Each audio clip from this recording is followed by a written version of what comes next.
are live. Hey, yeah, we are. All right. Hello, Internet. Welcome to Hoard of the Dragon Queen. This is number 30. Don't look at the title. Title's wrong because I forgot to change it. We're going to fix that right now. So anyway, all right. So, because we started so late, I'm just going to jump us right into it. So, Hell yeah. Last time our party entered Skyreach Castle, a castle of which they may not have previously known the name of, but now they do. They entered magnificently on wyverns, and it was completely unnecessary, but that's what they chose to do. But in the long run, it seemed to work out relatively well for the party. Also, I'm just going to make sure that the OBS is grabbing the right stuff. Awesome. So, that led them to meet a cloud giant named Blagathis with magnificent hair, and he basically had a conversation with them and told them, listen, I don't really like this dragon that's living in my castle. And they're like, yep, we got it. Half black dragon, totally gonna kill it. No worries. And he's like, no, I don't care about that. I mean the white dragon, the adult white dragon that lives here. And they're like, oh, well, we didn't know about that. But thank you. But he's like, well, thank you for your offer to slay it. Also, they know of a vampire that is also here. That hopefully will be slain by the vampire slayer they found nearby in the town.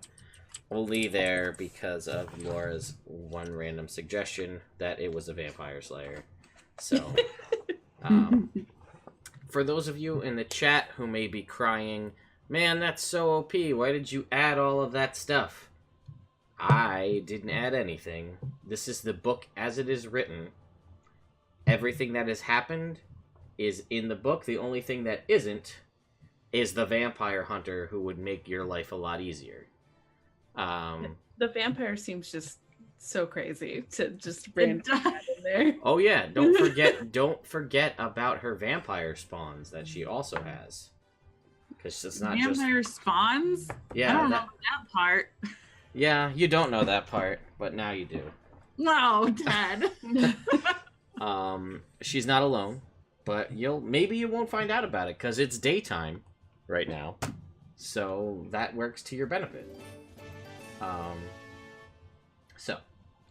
All right, folks. So we're gonna pick right up basically exactly where we left off, which is you guys just murderized 50 kobolds.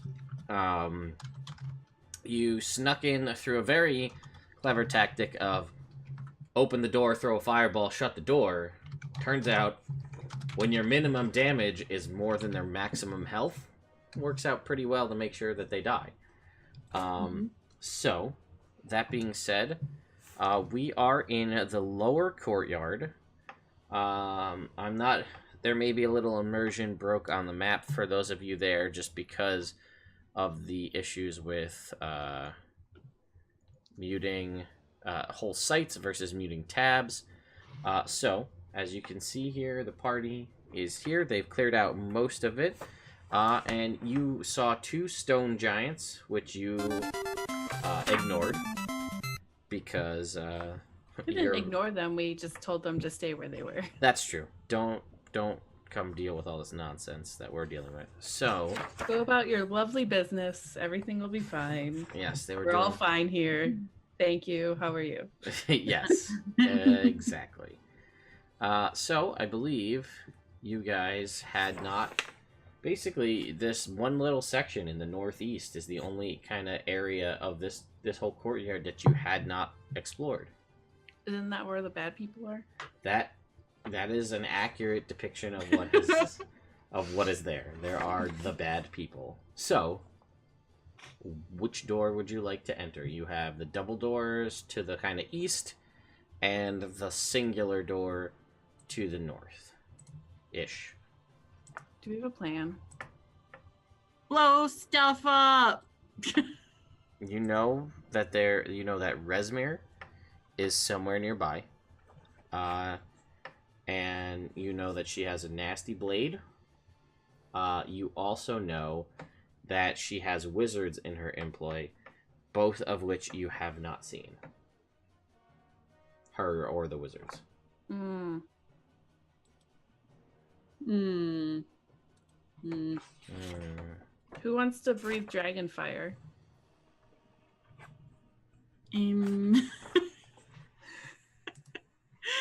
I can bring more puppies if we miss them, because I kind of miss them. Do you want them to breathe dragon fire?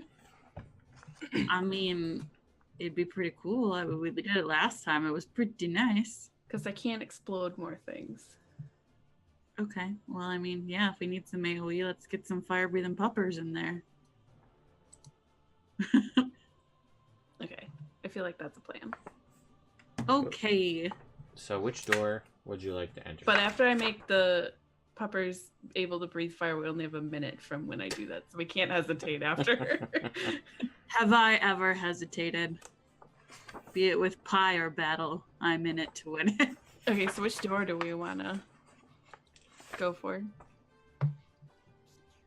Can we listen in on one of the doors and see if we hear anything? Sure. Which door would you like to listen in on?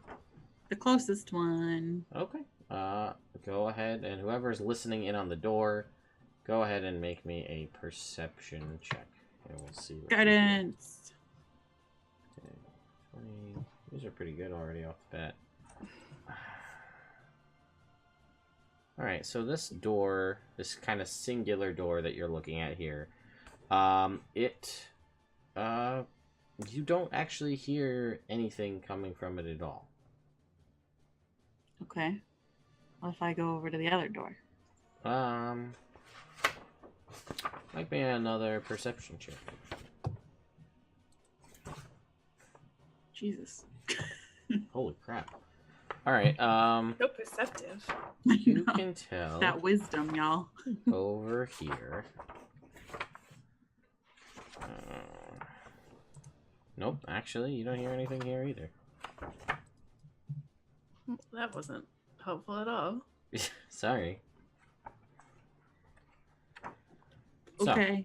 which door would you like to enter?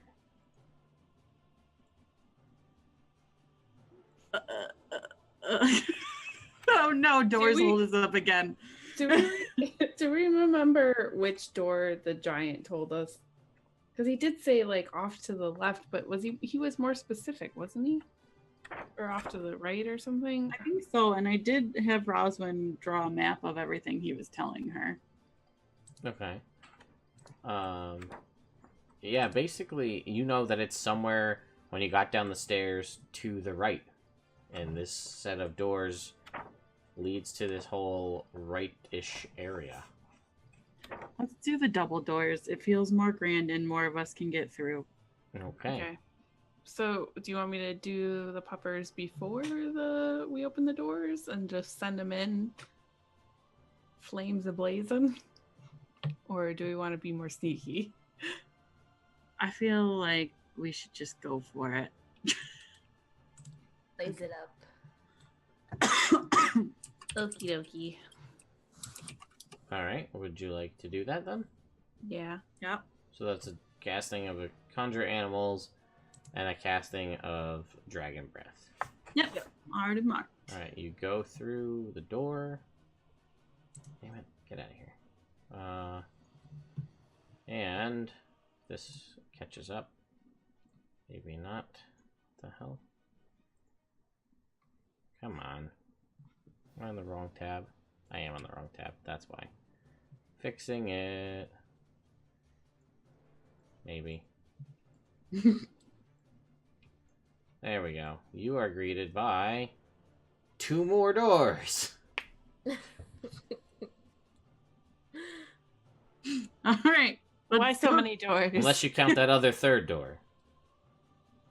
Oh, Jesus. So many This is my doors. nightmare. Let's go. Let's just go. Okay, start. Let's open up to the door to the right. Okay. You open up the door to the right. Huge sides of beef, entire ham hocks, and enormous barrels fill this room, as do hundreds of crates. Door to the left. All right, door to the left.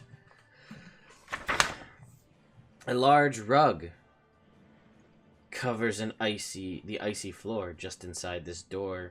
Just inside the door of this 10-foot high room, which is lit by a brazier of hot coals. A large bed rests in one corner, a desk in another. Resting atop the desk is a handsome iron-banded chest, secured with a sturdy lock. You also see, on the other side of the desk, a tall, black half-dragon with a massive greatsword at her side, because like any true villain, she sits there and waits for the heroes to arrive. Creepy. Burn her! And then Yep, both dragon breath. For people in the chat, that is what she looks like. And there she is with her nasty black sword. Okay, so you guys that's the plan, is just run right in and fire breath? Because the room is... Oh god, I hate this map.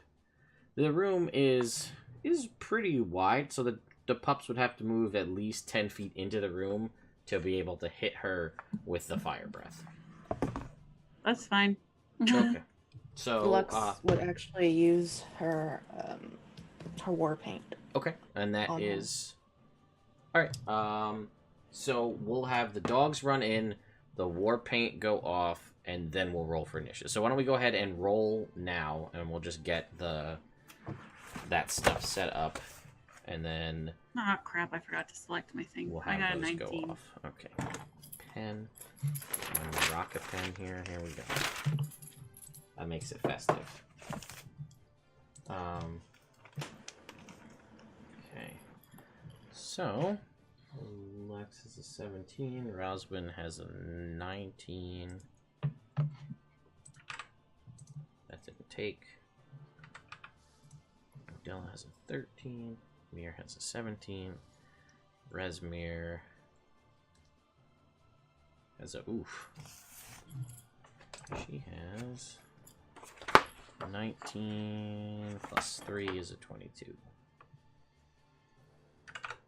Oops, that's 20. Alright, sort by ascending. That's the wrong way. Descending. There we go. Okay, so first of all, so the pups run into the room. And as soon as they run in, which will happen simultaneously to the war paint. Where is it? Okay. Oh, I forgot to mention, she is also flanked by her 2 red guard drakes that you'd heard about from someone who had Talus told you she was never without her 2 like drakes, which are her like guard pets. Yep. So the puppers run into the room, and I try to roll a die. What is the puppy's AC? It's a 14. Okay, so as the one dog runs into the room, you watch as the rug animates on the floor and tries to wrap around and smother one of the dogs, but it's able to dodge out of the way. But now you're aware that this rug is animate. It looks... So glad we said the dogs at first. Like that guy right there. A rug of smothering, aptly named. And yeah, it misses. So then the dog. So the war paint is a wisdom save, I think.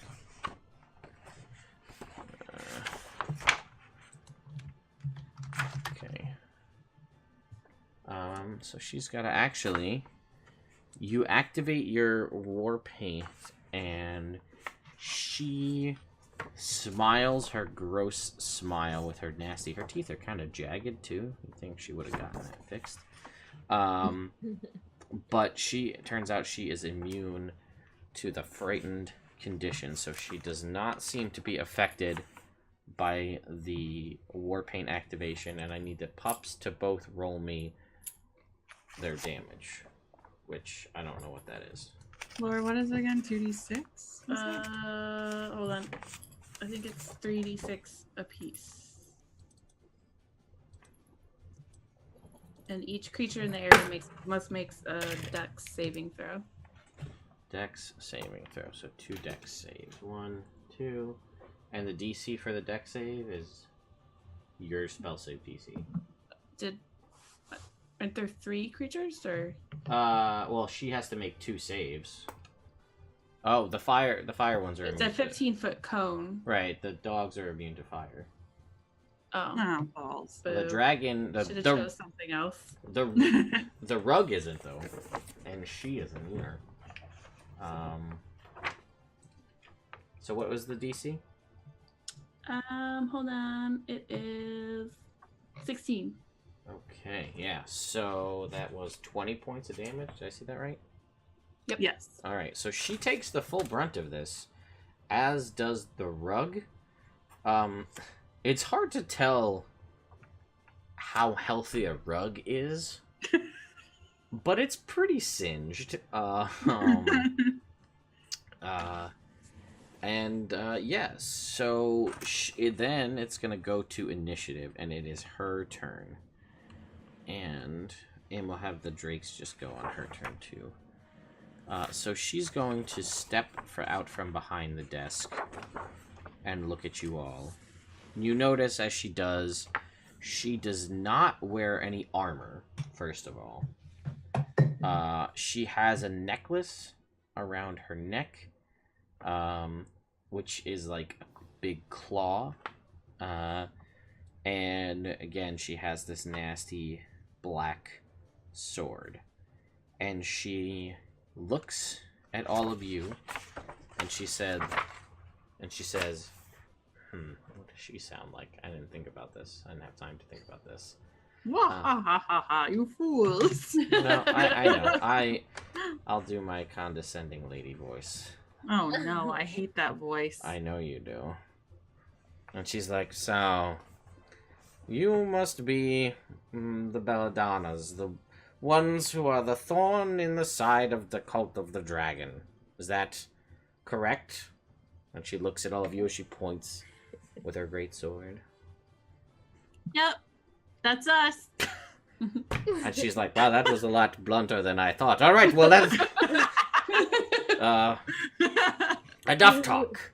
Have at you! And she runs with her sword. We've already have at you. Have at you. And We're the best. She is... Oh, man, that is nasty. What? No way. Okay. She doesn't have advantage, so we're fine.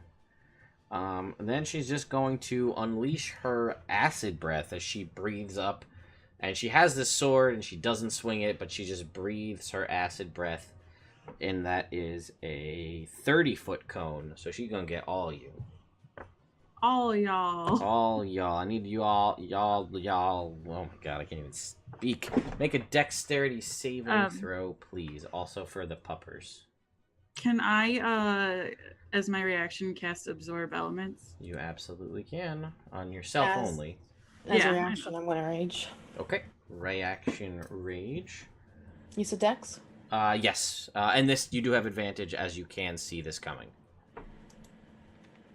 21, 13, 21.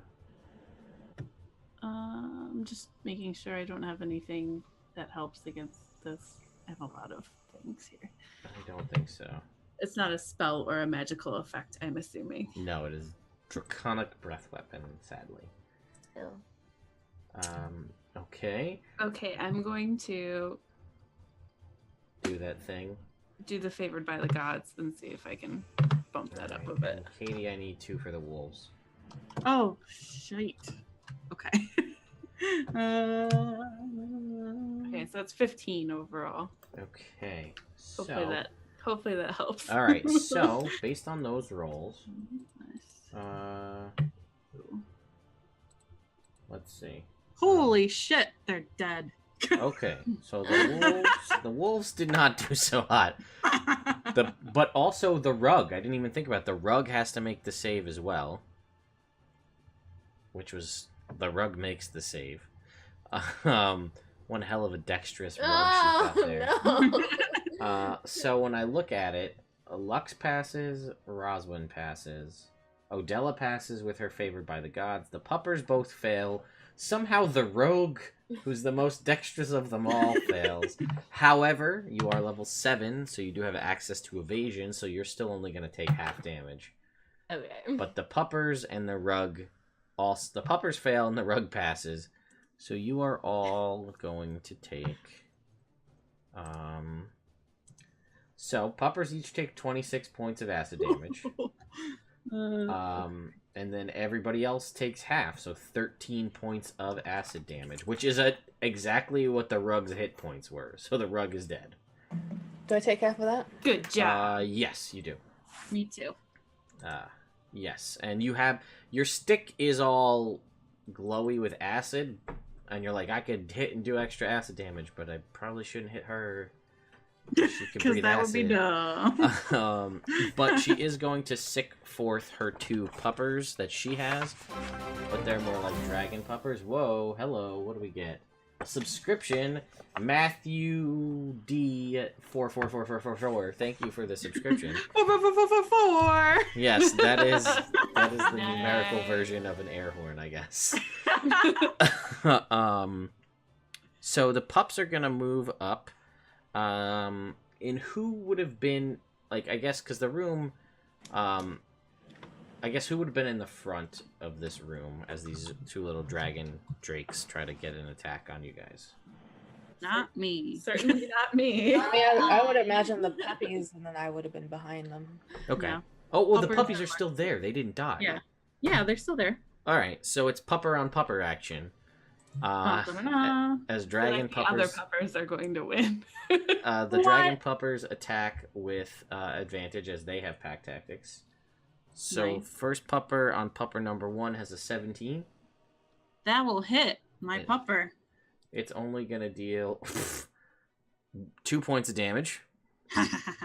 And then, oh wait, hold on. That's an ambush drake. These are guard drakes. Let me rephrase. That does, hang on, it does 6 points of damage. Okay. It's math. Got it. And then it's gonna attack us. Oh, it has to attack with its tail at advantage. Never mind, it doesn't have advantage. Let me rephrase. I'm looking at the wrong drakes. So the first attack was... Okay, it still hit. Then this attack was a natural 20, which was the first roll with the tail. Which is gonna deal... 10 points to pupper number 1. He gone! Alright.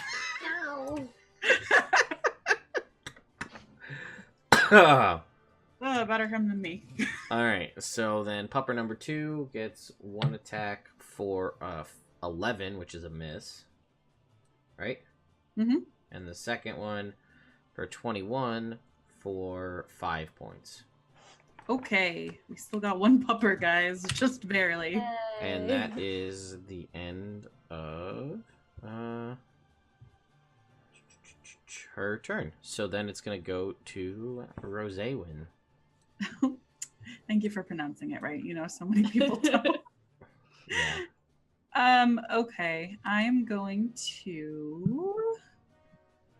I guess I will go up and I will smack the puppy who killed my other puppy. Okay. Then you can go ahead and make me an attack roll, and remember this will do an extra d6 of acid damage. 15? 15 hits. Yay! Go ahead and roll your damage plus 7 a and d6. then a d6. Okay, 11. 11 points of damage. You boop this dragon pupper on the snoot. Mm-hmm. Anything else? No. Not until my pupper goes away. Okay, so then at the end of your turn, she's going to use one of her legendary actions. Do the dogs go on your turn, Roswell, or no? Oh, Oh, yeah, you yeah, have they your do. dog. They do. Yeah, my pupper. Yeah, Okay. use your He's gonna dog. breathe another fire breath on what's her face, Rezmir. Sure. Go ahead. Oh, Sean, I gotta make a deck save. But Yeah. go ahead and roll your damage. 3d6. Well, she Plus rolls a nat 1. nothing. So she's gonna fail and take 15 points of damage. That's pretty good. That's actually really good. Yeah, I'm surprised. Yay! I didn't cast it for nothing. Yeah, really. All right. She doesn't look that great. Anyway. Okay. Then it's her turn. Or then she's gonna use a legendary action to do something. What can she do Nice. with legendary actions? Well, she can make the hide action. Well, I don't think she's gonna try to do that. She seems like a really random thing. We're like in this tiny room. We're like, we see you. She's under the bed. We're No, like, you don't. Okay. She has what? How many legendary actions? 2? Okay, she has 2 legendary actions. So she can use one to make a melee attack.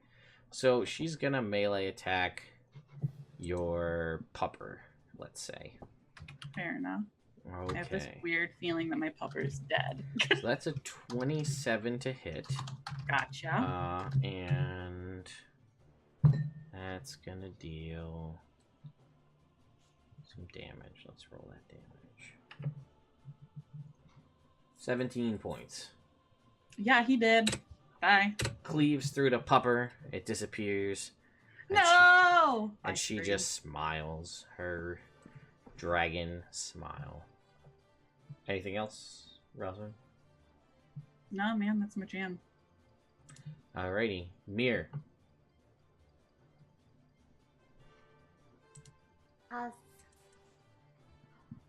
What was that? I can't hear you because your mic's so far away. You know what you have to do. Yes. You can hear that. Can you hear this? I mean, we can, This? but it's a little distant. Okay. Well, easy, Davis. I would like to summon my dancing sword. Alright, next to her, I'm assuming? Oh, Okay, well, go ahead and roll the damage for your dancing sword. Or make an attack, rather, for your dancing sword. okay. Oh, wow, yeah, 24 totally hits. Hell For yeah. once. So go ahead and, for once, yeah, go ahead and roll your damage. Do I have advantage? Oops. No, it does not. That will hit. It's not Does it sneak have attack. Sneak attack? No, because you have to. The dancing sword doesn't do sneak attack. You do the sneak attack. Oh. So but that is still 9 points of damage. So then that's your bonus action. What would you like to do as your action? Can I use my bow? You can, yeah, absolutely. So you don't. What are you trying to not get in the room and get attacked with that sword or something? I mean, after last time, I don't blame her. All right. Well, so a 12 misses.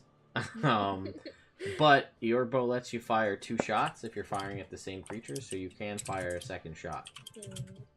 Don't fail me now. 26. 26 does hit. Fun fact, her AC is only 13. So, but that second one will hit, and you do get sneak attack on it, because you do have an ally within 5 feet. Both. 27. Yeah. So she is not. She's like coughing up blood right now. She's not looking good at the moment. Poor final boss. And so, all right. So at the end of your turn, Mir, unless you had something else you wanted to do. That's it. All right. She's gonna use her last legendary action. She has nobody in melee reach, does she? Because the pups went in first. Mm-hmm. And then Lux, and then all of you guys. Oh, you moved up to hit one of the pups, didn't you, Roswin? Yeah, I hit one of the pups. I'm about to get my shit wrecked, aren't I? We're gonna see. This is I was gonna point out that if you said that she had somebody for sneak attack damage, then somebody's got to be next to her. But well, she had the dancing sword. Oh, okay. But you're right. Rezmir was also there.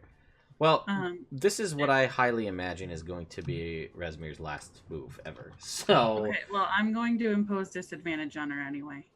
Oh, okay. Wow, look at you using the fate dice. I'm gonna cancel it with one of the 5 advantages that Evil Homer gave to me. I tried.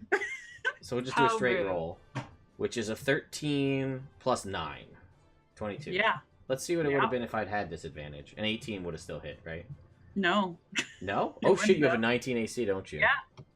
Wow. That turtle shell, man. That's true. Super protective. Alright, well you can tell Evil Homer when you see him that this is his fault. I will. I know you will. You're going to take 24 points of damage, and as you get hit with this, you feel that only a portion of it is actually the blade. You can feel some of it is like desiccation and the life being drained from you, which you can only imagine to be necrotic damage. I also need you to make me a Constitution saving throw. I'm gonna use my crit. Fair. Okay. You pass. Yay! Is how that works. All right. Gotta get rid of these, man. Then that's the end of her legendary action. Lux, it is on you. There is Rezmir. She just cut into Roswin, and she's got 2 of these red drakes next to her. What would you like to do? I'm gonna go ahead and reckless attack. Her, I assume. Uh-huh. And you are raging, so make sure you're using all your rage damage and all that good stuff. Yeah.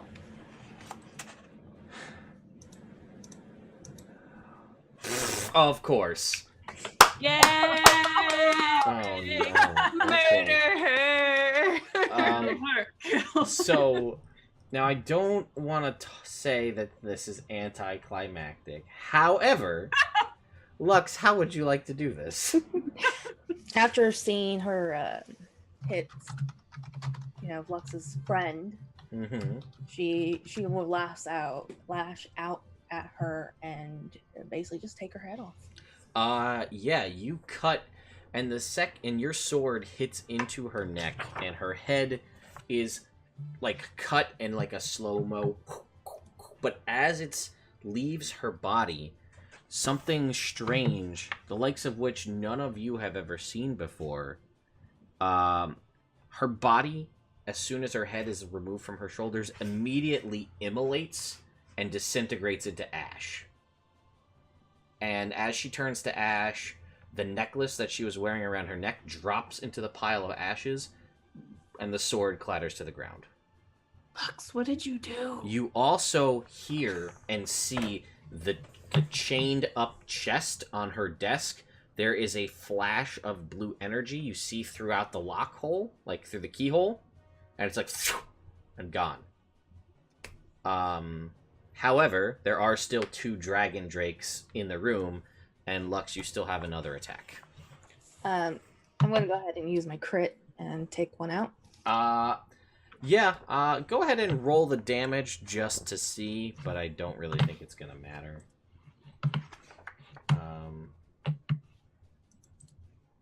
So go ahead and roll that, and we'll add another 2d6 on top of that.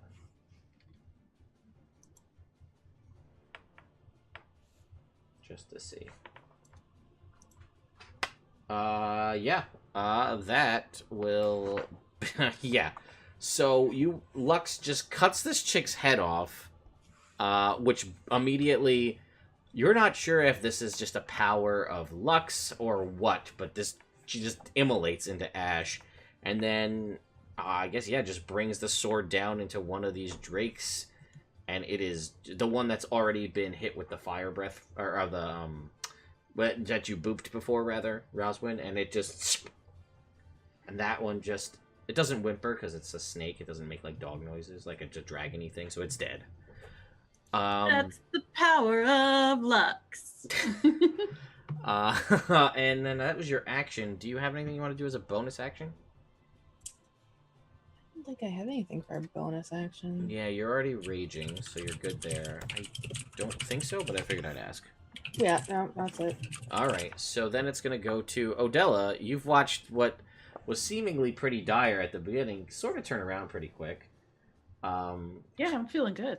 But there is, however, still one Drake in the room. What would you like to do? Befriend it? No, I'm just kidding.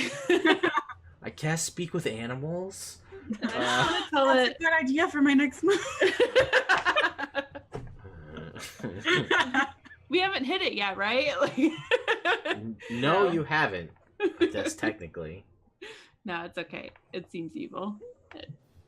It's probably evil. I'm going to Eldritch Blast it because that's a cantrip, and I feel like I'm gonna probably save some things for other fights coming up. Fair. Go ahead and roll me your attack for your Eldritch Blasts. 10 will miss. You got one more blast. Blast them. And a natural 1 will miss. But hey, it's a new month. There's no crit hit, crit miss cards. It's just a miss.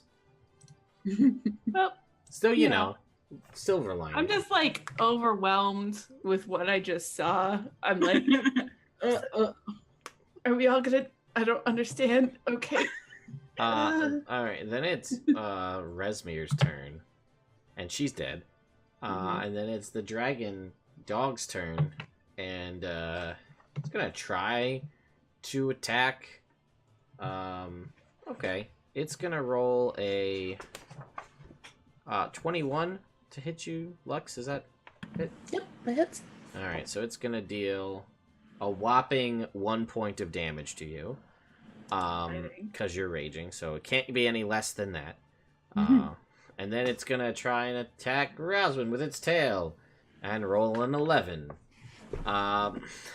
Roswin. I'm feeling another snoot boop, to be honest with you. Sure. This I one feel is like- undamaged. I think I missed it. Oh no! I feel like we're just gonna whiff on this one. Yep, you miss. This Drake's gonna murder us. Turns out yeah. that this was the villain all along. This is the final boss. Okay. Is that it for you? Yeah, that's it. All right, Mir, it is to you. Your dancing sword is still up for another couple more attacks, and Yes. you've got one Drake left. Yes. Want Okay. to attack. Get him. 14 will hit. Yay. 11. 11 points, and then it is you have your action. Now I will go in with my blade. Let's see what you got.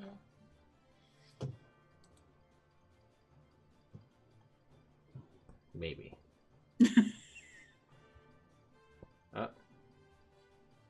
Wait. I clicked it twice. Whoa, oh my god. Ah. Okay, but that 15 does hit, so go ahead and roll damage, and you have allies, so it is sneak attack. 17 ouchies. You're so cute today.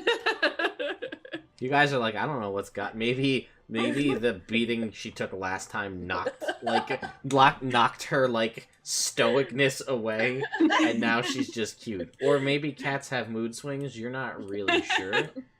Yeah, she's super cute, but she just bit the shit out of that Drake's hand for all intents and purposes. Yeah, and it is barely alive. Unfortunately, that's gonna do it for Mir's turn. Lux, you got one guy in front of you. He's barely alive. What would you like to do? For shits and giggles, she will reckless attack. That's a fair choice. A 20 will hit. Yeah, I mean, again, not to make this part of the final fight anticlimactic, but There's just so many heads rolling around. how right many now. would you like? What would you like? How would you like to do this as well? She would just split it in half. Sure. Is this geez. like? Oh, it's so gory. Are It'd be you- actually, no, it'd be almost like a golf swing. So she's gonna yep. All right, like for the head or like up the middle and half Up or the middle. yeah, all right. So you guys watch, and this is a side you've seen Lux fight stuff before, but this is just like this is a Fine. next level brutality of just the again, not like it's overly brutal the killing of these creatures. It's relatively quick, but just the means in which it seems like you're not really sure. But She's cutting through butter. right through this guy. And then yeah, we are out of combat. And yeah, you see on the ground is this necklace with a claw on it. This big black bladed greatsword. And then you see that there's this chest that had a flash of light inside it. And then a desk. I'm not opening that. I'm gonna tell everybody that that sword sucked my life out of me, and maybe we shouldn't touch it with bare hands, just in case. So, Where were we gonna put it? in the hole. Oh yeah, I forgot. Open up your hole, mirror. Open it up wide. So what? Hey. What are you guys? So what are you doing? Is there like a sheath somewhere for this sword? No. Hold on, I got tons of scarves. It's okay. Let's just use our nasty blankets. So yeah, you're gonna take the sword and do what with it? We're gonna wrap it as always before we put it in the hole. We don't touch it with our bare hands though, because it's creepy and I hate it. So who's touching it, or who's going over to it? I should say. Lex would. She was. Okay. Lux. Basically, yeah. When you grab the sword to wrap it and insert it into the hole, as is your guys' MO, you feel that this blade is significantly lighter than you thought. Like it looks like it'd be pretty heavy, but it is relatively easy to wield. You also can just tell innately from holding it that this weapon is 1, magic, and 2, is pretty powerful, and you feel a consciousness reach out and touch your mind as you pick up the blade, and it says, "Oh, hello. I didn't expect to have a new wielder so soon. Tell me, what is your name?" Lux will kind of like look around the room and And nobody else hears this. It's all in your head.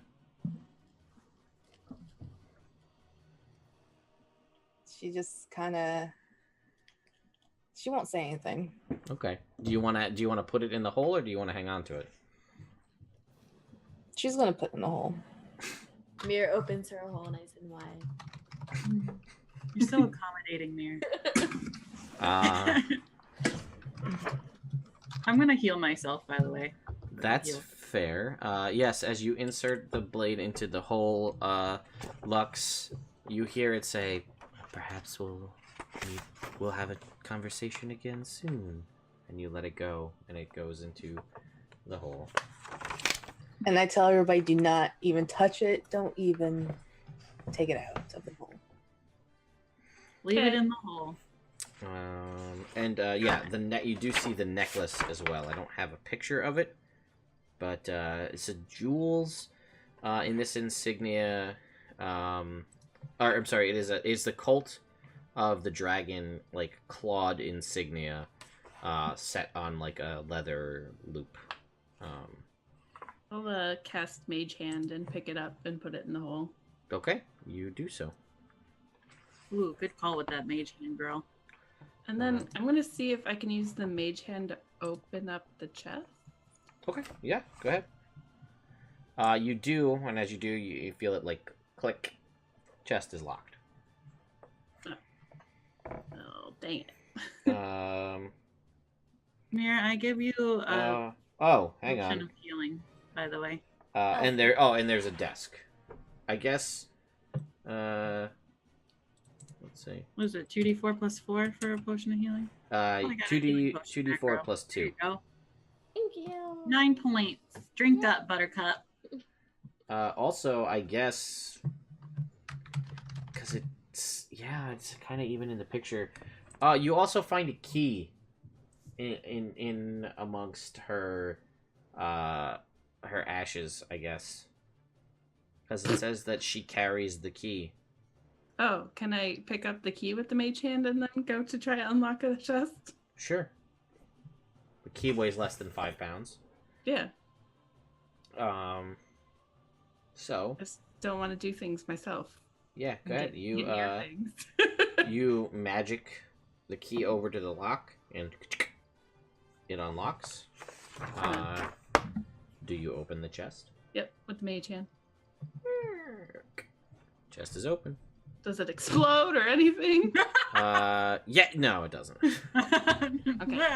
I'm gonna go over and look. Okay. But Now, you when you said go that. over and look, and get explodes? close to the chest, you see that there is a mechanism inside that did not go off.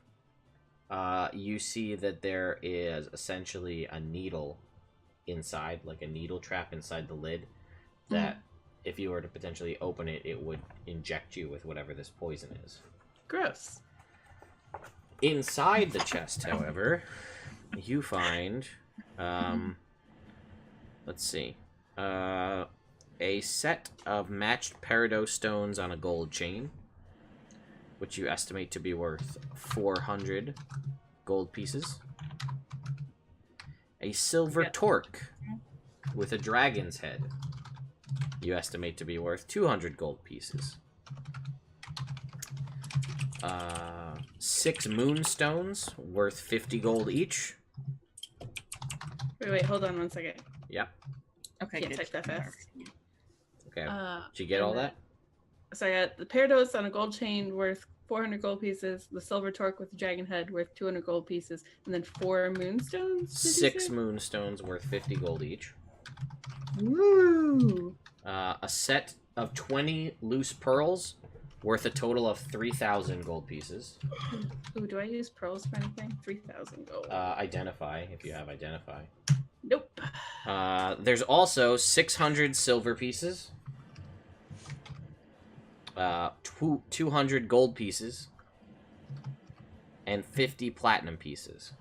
Woo! You also see a large area as you're looking in this chest where something, the space kind of where something was, and it is no longer there.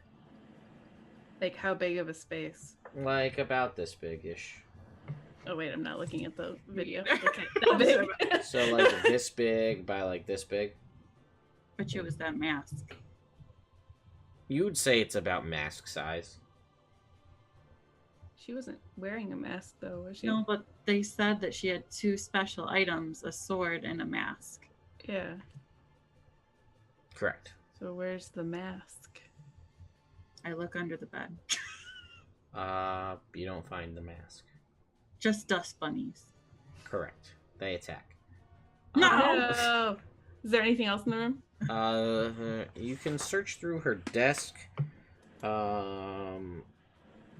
but you don't really find anything of note. You find, basically, you find a key that actually led to this room, but because she was ready for a villain-type showdown, she left the door unlocked. We're so dramatic. Are you the people that have been a thorn in our side? Yes. Ow. Yeah. Yeah, basically nothing else of interest in here. Okay. Can I go back over to the room across the way and see if that's just meat? Or Sure. was there more stuff in there that I just kind of ignored because it sounded boring? Yeah, I mean, I guess, whatever. So yeah, huge sides of beef, entire ham hocks and enormous barrels fill this room, as do hundreds of crates. The place smells of burlap, wood, and salt. Nope. It is naturally refrigerated, though. Well, yeah, are we in like a big ice Yes, castle? you are in an ice castle. It does not surprise you, although it does exist. I am going to take a big chunk of meat and say, we should bring this to Stanley to say sorry for almost burning him up. Fair. Everyone, I don't care if you agree. We're doing it. And Lex would help you out. She probably find the biggest meat and just take it. You get the feeling that this could probably even be used as like a club. Like this big old ham hock. You could definitely, if push came to shove, you could probably knock somebody out with this thing. Okay, so we still have 2 wizards and a vampire to deal with. And a white dragon. Well, but thanks for bringing it up again. Of course. We like to avoid our problems. Well, if we're gonna deal with a vampire, we should probably do it now rather than at night, I would say. Well, we'd have to find the vampire. I'm just saying, I was just taking stock of who we have left. I thought we were told where she was. She was in she's in that crumbly tower. Yep. Yeah. You were told that. Oh.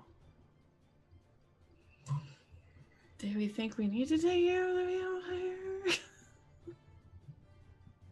I guess we could just walk in there and like pop open a crate and stab her in the heart, right? Like pop open a crate? I don't know. What do vampires live in? I've never come across a vampire before. Me either. I mean, she will wake up eventually and see what happened, and then she might turn on to whoever else is in the castle. And you know of at least 2 wizards as well. Well, let's just finish exploring this area, I guess, first, and then move on. All right. So, do you have one other door in here that you have not explored? Okay. Which I accidentally revealed the whole room on the map, but you get the point. It is kind of in the northeast.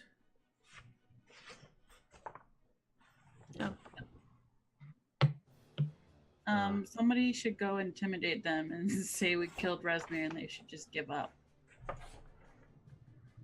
Where are they at? You only see one other door, which is in that northeast corner there. No, I mean, if they leave, they're gonna tell, then they might, bring reinforcements. Exactly. So we might as well go ahead and take care of them. Fine. Let's go kill more people. People in there. Okay. So. All right. Lex, you first. All right. Do you open the door? Guns ablazing. Okay. So, as you open this door, it is unlocked. Hundreds of horse skulls are nailed to the ceiling and cover it entirely. Thick carpets cover the icy floor, and desks, chairs, and lecterns are everywhere. Some covered with books and scrolls, others with potion vials, bits of meat and fur, and other things. 4 hulking gargoyles stand frozen in the room. Oh, is it those gargoyles from before? And let's see. You come into the room, and these 2 wizards, both dressed in long flowing red robes, shaved heads, with tattoos, one of which I think I have a image that I can show you guys. Here's one of the guys here. Oh, we've seen one of those before. Yeah, so majestic. You've seen this particular guy before. Oh, yeah, he wasn't very nice. In Rezmir's tent, you've seen this guy. And let's see. I'm sorry. No. Sarah Joes. No, actually, this is the guy you saw on your caravan trip. My mistake. The guy who was like, hey, let's just be friends. Maybe it's not really a murder. That's this guy. Oh. You saw the other guy who I don't have a picture of.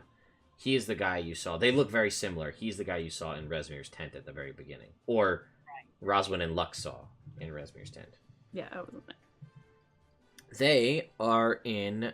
There's an open book on the lectern, and they are in the midst of a scholarly argument. You hear them kind of be like, "Oh, well, let me tell you all about." Well, listen, necromancy's a lot more in depth than that. It's just a lot of things can go wrong, and the other guy's just like, "No, listen. You just say like, come back to life. I want to use you as my servant. You're undead. You don't have any say in the matter."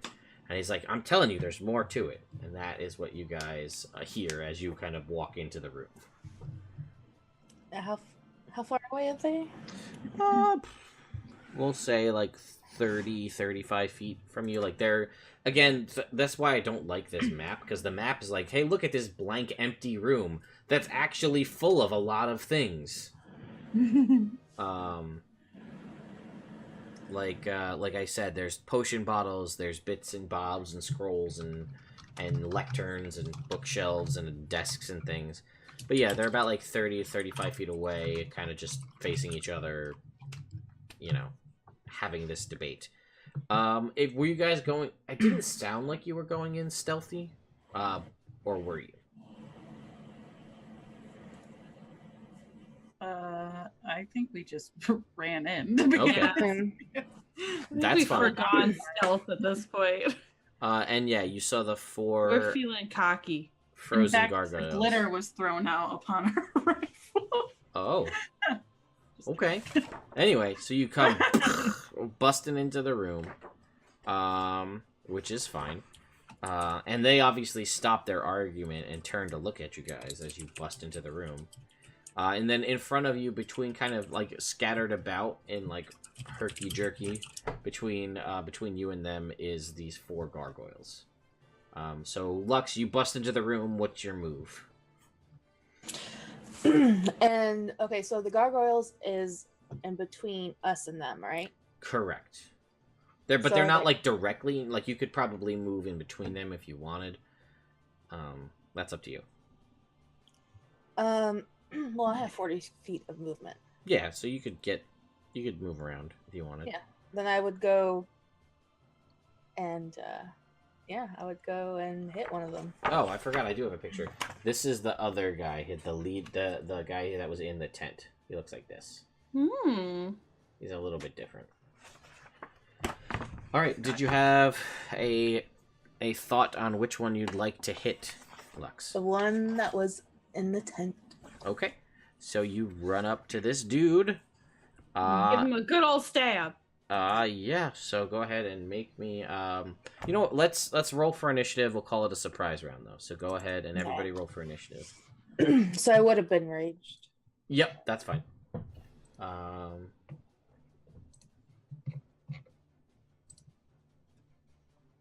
Okay, 22. Ooh, look at you, Odella. Damn, You're ready. You guys are on fire. Rosamund's got a 6, 15 for Lux.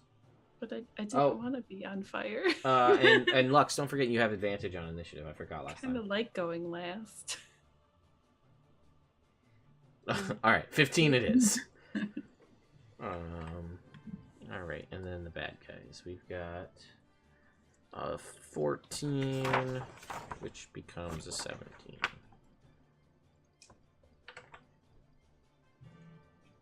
All right. So, Lux, you went first, so we'll kind of, it's a surprise round, so we'll have you go first, and then we'll go back to everybody else. Yeah, so you run up to this dude. Reckless attack. Go ahead. Oh, shit. All right, we are on fire today. You gonna learn today. That's what Lux says in my mind. 17 points. All right, that's 1. Really? There's the second one. 20 hits, yeah. For 20, Jesus. Destroy him. Okay. That is his turn, Mir. Okay. I'm gonna do the range thing again. Okay. So, dancing sword. Okay. Sure. So Against which guy? Oh, sorry. Where are Well, there's two guys. There's one that Lux is fighting, and then there is another guy. There's one guy you kind of met and saw, and the other guy you've never seen before, and Lux is fighting him currently. I want to attack the same one that Lux is attacking. Okay. Go ahead and roll your damage then. Okay. 10 points. And then what? And my bow. Okay. Which I clicked on. Did it not go? I didn't go through, no. That bow seems to be lagging. Yeah, really. Hold on, I'm just gonna reopen my sheet.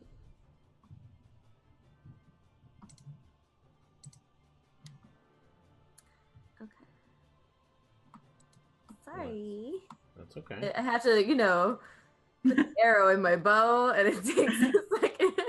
2 arrows, so you gotta get a crow. Oh my god! Woo! All right, well, let's go ahead and... You know what? Double 20s. Let's see what the damage is. With sneak attack, yes? Yeah.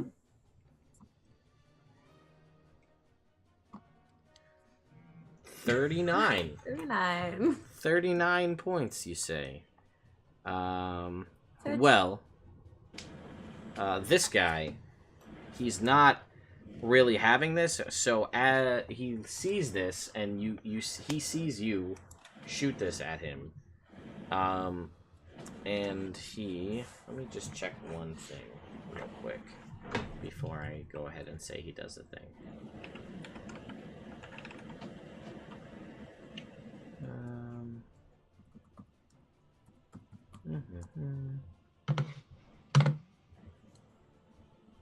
Okay, never mind. Well, he's gonna take all of that damage. He's not looking the best. Odella. You said he's not looking great? As far as you can tell. Hey, hold on one second.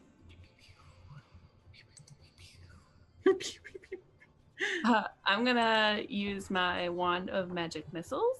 Okay. And I'm gonna hit him with...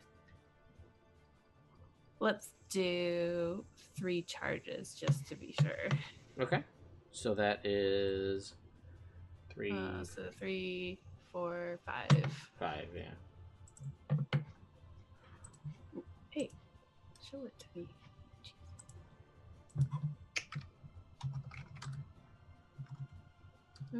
Nope. Boop, boop. 16. Alright, he is not... He's still up. Oh, okay. Then I will... That was your action. Still up, you say? He is.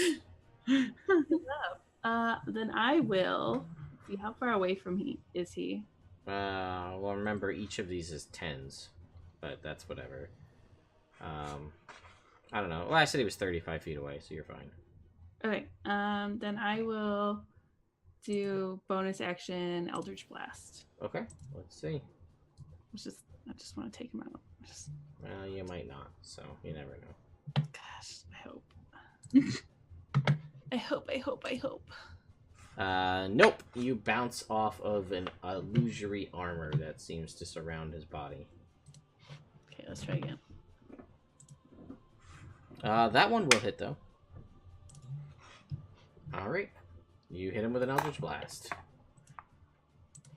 It sparkles. It's very sparkly. It is sparkly. Ooh.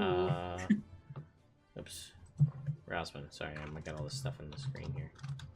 That's Rosman. Was it my turn? Yeah. Oh. I guess I will get up close enough and do a produce flame. Okay, you could hit him from where you are. Okay, cool. 18 does hit. 16 points. That's a pretty good roll. Yeah, that was a pretty good one. What did I get? Yeah, he is... 8 plus 8. Wow, yeah, max damage. He is still alive. Next turn. Mir, it's your turn. Okay. So I'm gonna hit him with the sword. Same guy? You can try. What do you mean I can try? I mean, you can try. I'm gonna try. You're gonna miss. See, you could try. Well, okay. But now I'm gonna hit him. Maybe. Maybe. If I try hard enough. Let's see. Okay, so as you go to hit him with this arrow, it looks like it's gonna hit him, and you realize that he just kind of goes like this, and it goes through an illusion of him, and you realize you didn't shoot the real one. Yep. But, okay. So yeah, You got one more arrow. you have one more arrow. Oh, okay.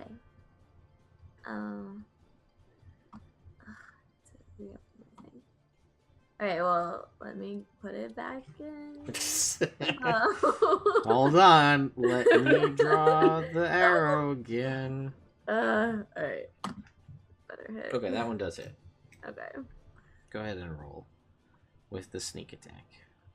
Okay. With this sneaky sneak. Sneaky. Okay. 24. Does it hurt? Oh, it hurt. This is not an illusion. This is definitely not an illusion. And, you know, you're doing real well. But, it's eerily close.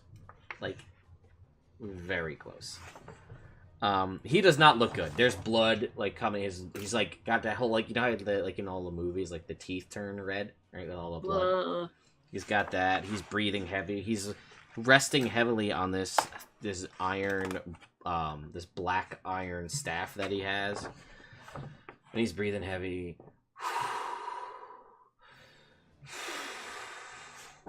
But, that's the end of Mir's turn. Nodella. Did we skip Lux?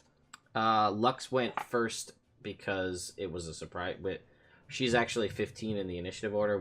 She ran in first, so we put her there. Oh. Just to tell the story. And you guys had a surprise round, so. Oh, okay. So it's your turn. Okay.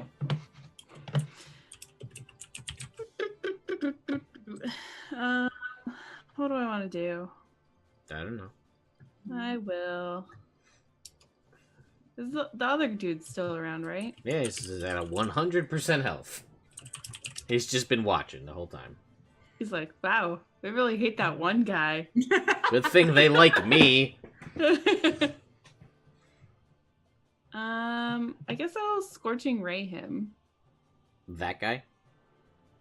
Sure. The one who's not been hurt. And he's like, well, no. Everything's fine. No one's hurting me. No, I'm gonna leave him alone. Does the other guy look real bad or what? He looks real bad, but the other guy doesn't look too bad.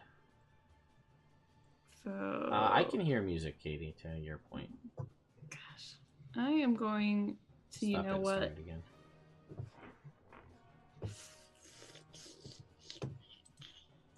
Just do the one we've been working on. Let's get him out of here. I know. I just don't know if my cantrips are going to kill him, and then I'm just wasting a turn, basically.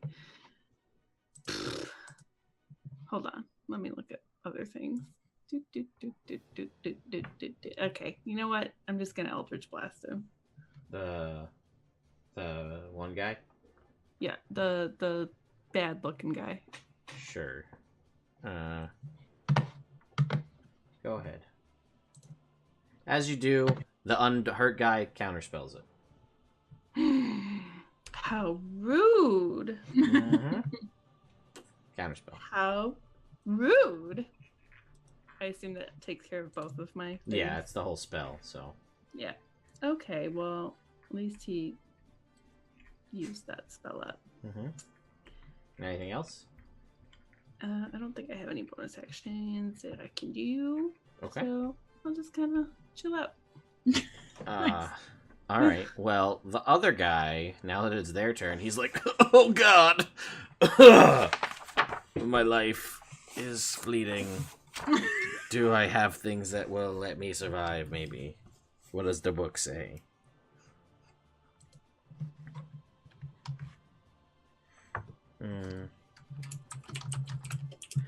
And he says, "Oh, what the hell are you doing? You're so dumb." And then one of the gargoyles animates and like moves towards Lux, to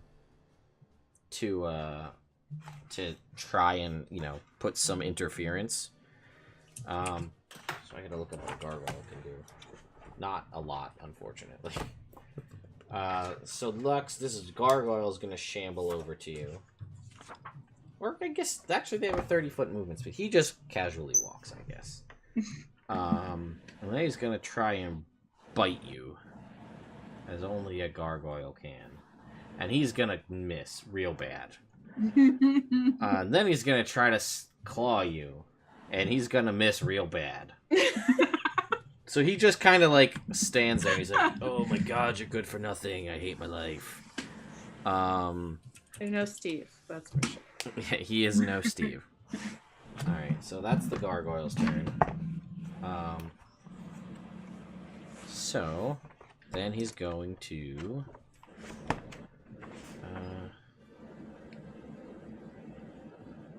okay.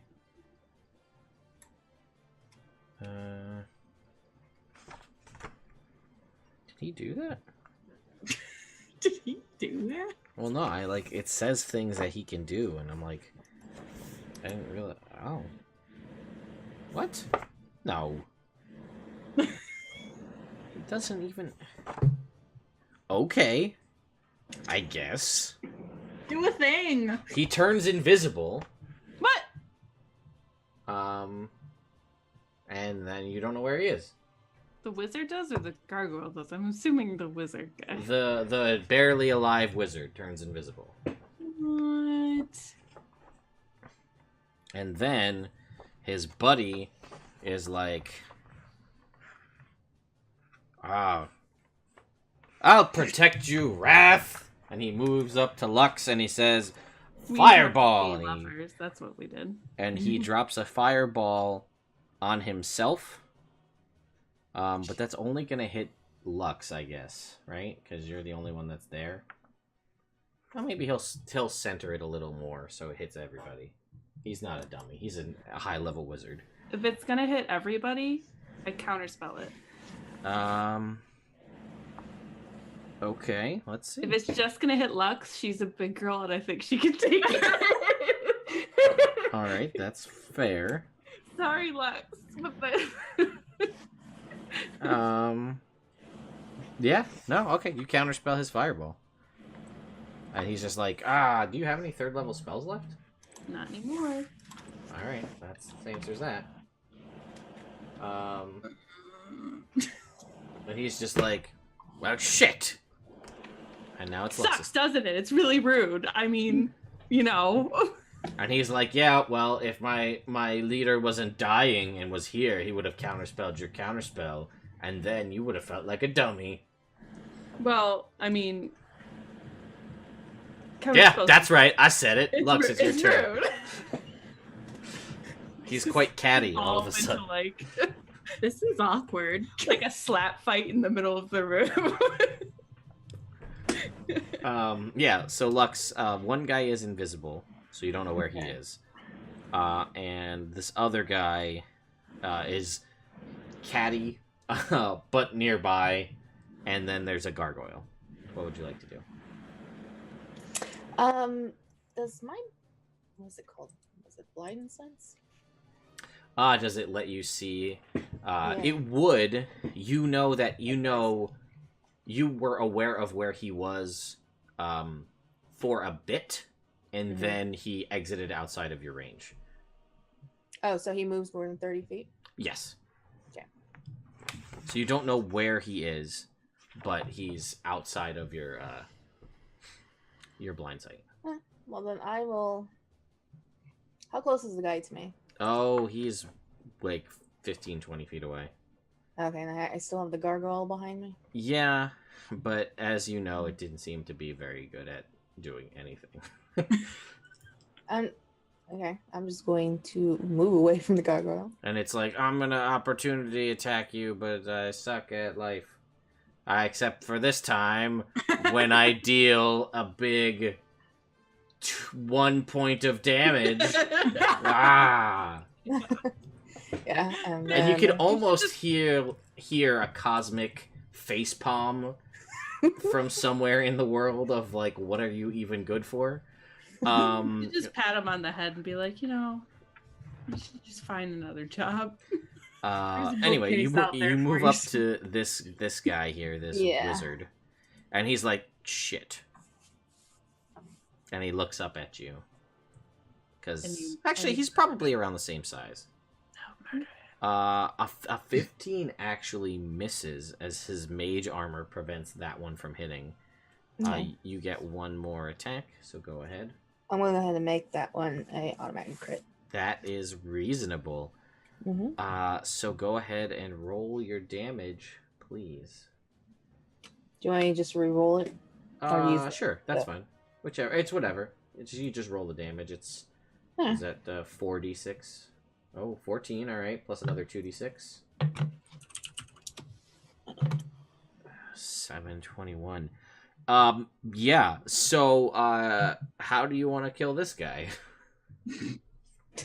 He's a wizard. He's not very healthy. Oh wait, is he like short? I thought he was. Well, you could say he's a little bit shorter than you. Yeah. He's not like short. He's like maybe an inch or two shorter than you. What I'm gonna do is, she's going to take her sword and basically like get almost like spear him, where he's kind of lift up in the air a little bit. And then kind of toss it at the gargoyle behind her. All right. Sure. You lift this guy off the ground with your sword. Blood, and he's like, oh, God. Swords, my only weakness. And he's like the most dramatic of bosses that we've ever fought. And you throw him at the gargoyle. The gargoyle takes... I don't know. The gargoyle takes 2 points of dead body corpse damage. That's what we'll call it. 2 points of corpse damage. And as he hits into this and slumps to the ground, you look down at your shoulder, which is always exposed because of how you are, and you see a little star, finally, after all of this time. Yeah. Actually, it'd be my second one. I guess that's true. I forgot there was another one from Buff. So you see something that some of you have never seen, and something, Broswin, you haven't seen in quite a while. A little star symbol appear, adding another star to the circle of star tattoos that you get from slaying evil magic users. And there is still a gargoyle, but that was your 2 attacks. Yep. And do you have anything else? Yeah, that's it. Alrighty, Roswin, there's a gargoyle with a bloody corpse next to it. I guess I'm gonna boop it. Okay, boop away. No, that's not good. That misses. I'm gonna say, you better back off, buddy, and then try to boop him and fail him and like, that was a warning. And that's my turn. All right, Mir, there is a gargoyle that is seemingly the hardiest of enemies in this room. Okay. Well, let's try this little daisy sword again. I have it still, yeah? Yep, we got it for 2 more attacks before it drops. 12 misses. And since it's a rapier, it's like... and it bends off the metal and it retracts to normal size. And I'm guessing you're gonna attack it as well? Yeah. Ugh, my internet's like. Alright. Are you gonna use your bow again? No. No? Okay. I'm just gonna get it with my short sword. Let's see. Get it. 15 hits.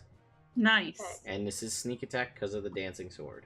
Oh yes. And me. Oh, and Rosman. Rosman moved up, I forgot. I was feeling Are we ballsy. gonna like 17. Shaun of the Dead this thing? If we just like stand around and be like, Alright, so that's 19 points because of the including the corpse damage. Okay. That is it for you, and it is still alive. But it did take 19 points of total damage. So, next up is Odella. and we don't see the other wizard around anywhere, right? You do not. What a coward. Okay, well, I guess I will just Eldritch Blast the sad gargoyle. I just feel so bad for it. Pretty bad, yeah. You feel pretty bad for it, so you miss. I do. I feel real bad. He's so bad. But not that bad, as you hit him this time. For 8 points. Alright, 8. So he's losing HP, and then it's his turn. And he's just like, oh no, I'm gonna hit the people that hit me. Maybe. Probably not. Oh, maybe I will. Lux, does a 20 hit you? Yeah, 20's my AC. Alright, so he's gonna deal a whopping 1 point of damage to you. And then he misses Mir. So that was his whole big turn. So, Lux, it's your turn. Yep, I'm gonna hit it. Okay. 20 hits. 19 points. You get the feeling that it is not as effective as it could be. But it is still taking damage. You're just basically brute strengthening through its innate stone resistance. So, make your second attack. Yep, that also hits. And yeah, it does seem to be crumbling now. As if it's the magic that's holding it together is starting to fall apart. That is it for you. Then it goes back to Roswin. Oh, me? Okay. You're right up there in its face. I'm gonna produce flame it. Okay. You're actually at disadvantage, but it doesn't matter because you're within melee of it. So 7 points. Is that it? Yeah. All right, Mir, it's your turn. This gargoyle is still alive. What is going on with this gargoyle? Apparently, What is this? the strongest of foes. Stronger than Rezmir. Stronger. 19. Does it hit? It does hit. The dancing sword kills the gargoyle. Wow. Which doesn't make any logical sense how a tiny little rapier... It does, though. The Because gargoyle just like, pretends to die. It just like, it's like, oh, this is so embarrassing. Alright, well, you guys are in this room now, seemingly wizard-free. And there is all sorts of things in here. Lux is actually going to go ahead and see if she can track him. Sniff him out, Lux. Because knowing that, blood is falling from him, there should be some kind of trail. Sure. I can sniff him as a wolfie too if you want. Well, Lux, if you want to, go ahead and make a survival check.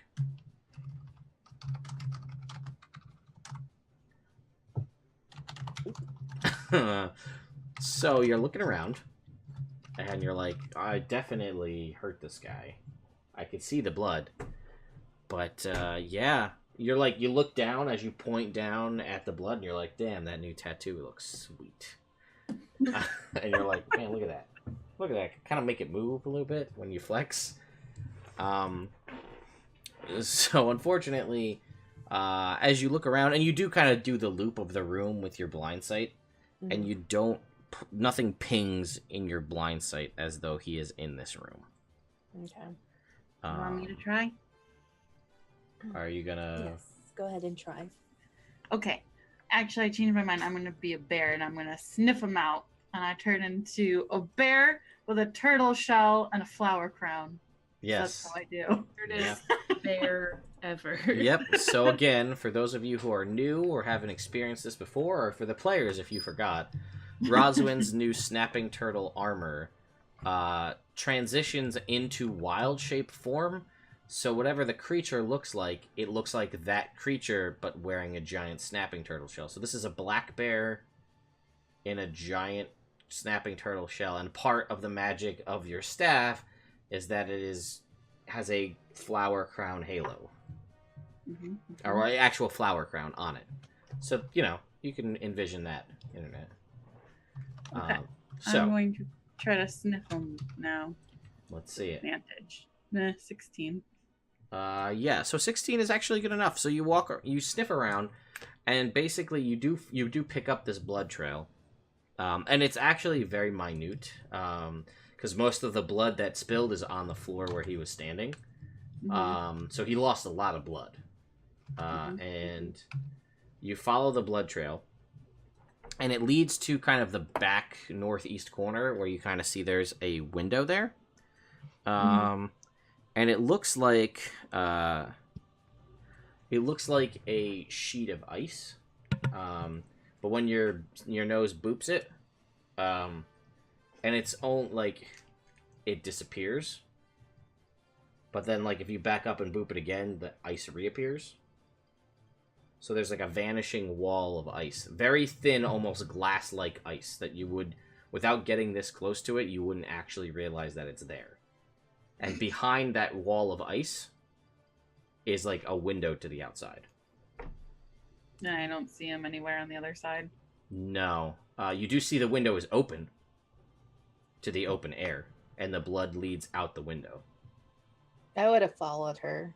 Okay, yeah, you follow her, and you see this as well. Your blind sight doesn't ping anything. It looks, now that you're kind of following Roswin's insight, you kind of pick up, you obviously can see it now too, Lux.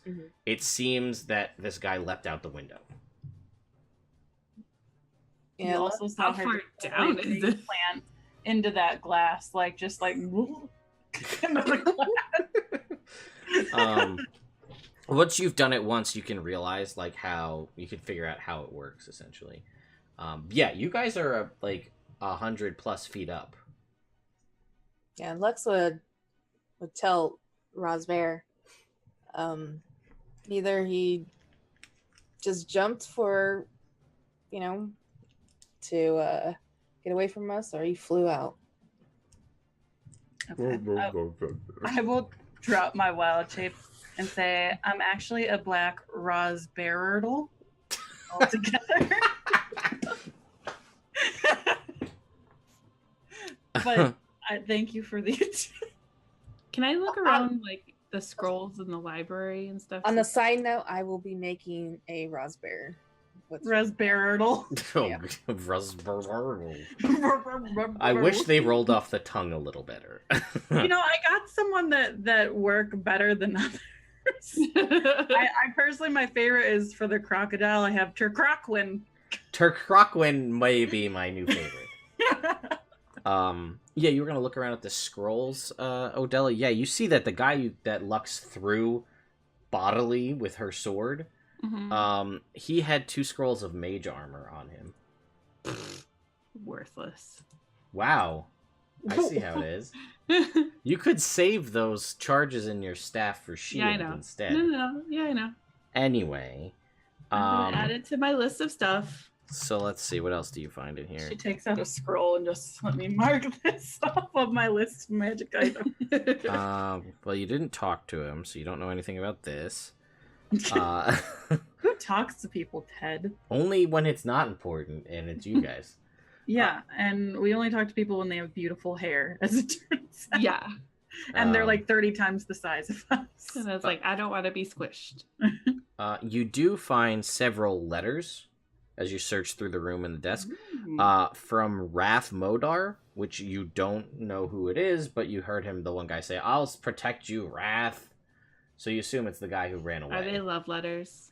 No, these They're are in love, letters aren't from... Not every NPC in this game is in love with someone else. But Yes, they're in why love.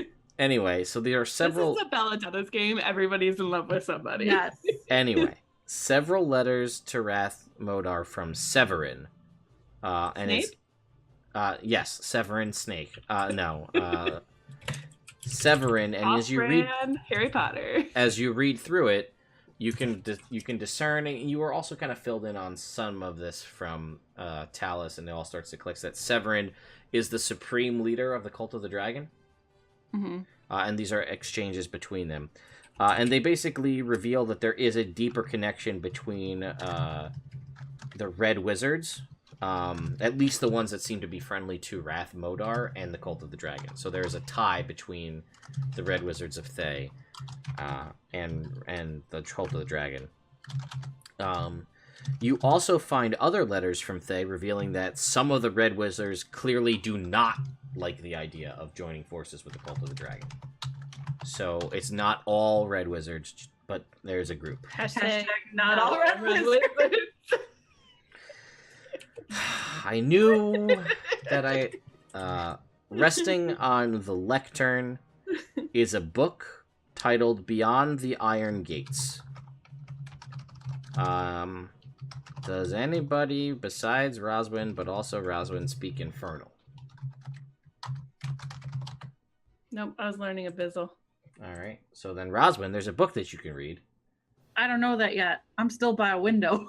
Oh, alright, yeah, that's fine. So are you done at the window? Yeah. Well, right. I guess. Yeah. Do you want to go back, Lexi? Yeah, let's go back. Okay, I put my arm in her arm. You guys walk arm in arm back into the room, and Roswin, a book on a lectern catches your eye. Wow. As it's written only in Infernal. I crack my knuckles and say, guys, this is finally gonna be useful. So as you peruse this book, written entirely in Infernal, it describes various forms of devil summoning. The final chapter, which is bookmarked, describes the use of massive summonings and the sacrifice of hundreds of souls to bring Tiamat bodily out of the Nine Hells and into the world. The details of the ritual make it clear that this is something that requires enormous preparation and expense, but the actual magical formula and chants are not given in this volume. Gotcha. Also, none of the letters or this book provide a timetable on how long this would take. Okie dokie. I The will- letters are all going in my bag. Beaky dubs. I relay everything that I just read. Doom upon us all, and yeah, Tiamat. I put the book in my shell. Shell Rattle book. Any other scrolls of Nope. interest? Books, maybe. Nothing of interest. Any pets? Nope. Damn it. Okay. Well, Kill a vampire or deal with the dragon? I'm tired. I don't want to kill more things. Well, you know that if you... What time of day is it right now? It was during the middle of the day. So you know that there is the dragon that you promised Blagathis you would kill. Yeah. And you also know that if you wait too long, it'll become nightfall. And that means that vampires get to come out and do things. Let's go kill a vampire. Can we take like 30 minutes? Take a short rest. I mean, do we have time to take a short rest? Yeah, if it's midday, it's... Yeah, you have time to take a short Yeah. rest. I mean, you also know specifically that your friend out in the town had unfinished business with this vampire. He's probably got it. He was a professional. He did seem to be he quite kind of professional. wanted to kill it himself. I feel bad if we just take care of it. I mean, he's probably already there. That's So true. You didn't see him when you were up top before, but he seemed pretty cool, so. he did seem pretty cool. on He a seemed scale to of have the 1 to tools 10, and the talent to do Yeah. what he set out to do. I believe in him. I Let's also take a rest. believe in him. Short rest? Short Also, rest. yeah, you guys can definitely take a short rest. Also, you know that that the information you got from your friend in town was that Rezmir had this vampire in her employ. So potentially, Rezmir not being in the picture anymore may just dissolve that relationship. That's what I was thinking. Before we take short rest, can I convert my warlock spell slot into sorcery points and then take my short rest? Yeah, of course. Cool. So that will get you, what, 1 sorcery point? Yeah. Actually, can you do that? Isn't that a second level? Oh, no, you're a higher level. I'm mixing stuff up. Yes, of course. What? Never mind. You're fine. I was like, I'm pretty sure I can. No, I forgot that you're more sorcerer than warlock. So you're fine. Mhm. So yeah, anybody, you guys can short rest heal if you need to. And I'm gonna everybody do some of that. get whatever their short rest stuff they need back is. I'm gonna crawl onto Lux's lap and go to sleep. Okay. Take a little nap. Mm-hmm. You are also get your wild shape back. Then again, anybody can short rest heal if they need healing. And if everybody's good, then we shall move on once that's all handled. I'm good. I gotta just make sure I don't gain anything else back on a short rest. Give me like a second. Well, you can continue. Yeah, that's fine. It should just be your spell slots as a. I don't think you get your celestial heals back until the long rest. I'm just checking. Sure, no, that's fine. So basically, yeah, you guys have gotten your little respite here, and yeah, you know that there is a series of tunnels, and at the base of this thing is where this white dragon lies. You know that at points it is too small for the giant to get down there. So he did tell you if you were potentially able to bring the dragon out to the surface, he might be able to assist you. But that's up to you. But that by that logic, you know that some of those areas you may be able to get in and the dragon may not. Okay. We could always go get him after we deal with the vampire, and then just like make him like wait outside, and then like bring the dragon back out. You know, because now it's not like a big deal if we just like meander over and we're like, "Hey, bud, nice hair, let's go."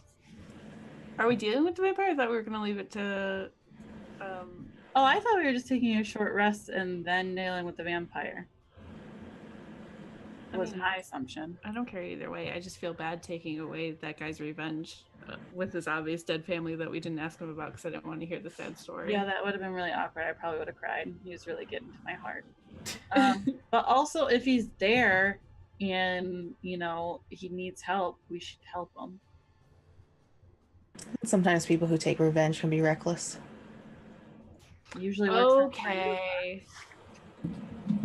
Okay, so does that mean you guys are gonna go look for this vampire? Yeah, let's be stealthy this time. Okay. So you guys head back up to the upper level. What do we know about vampires? I know he told us a bunch of stuff, but like, should we prepare some stuff first? We got some steaks. Yeah, I told you about stakes, told you about sunlight, told you about running water, that stakes paralyze them, things like that. So, you guys make your way up to that tower on the upper level. Yes. Is there water anywhere that we can like fill up the bucket or something? You get the feeling that when it says running water, it means like a It's river. like a stream or No. whatever. Not like water that you pour out of What a if I bucket. do the running man on the water? Maybe. Anyway. Okay. So, you guys go up to this crumbly tower on the upper level. This ancient tower seems to be crumbling. The windows have been sealed shut with ice, and cracks have formed in the walls and roof cap.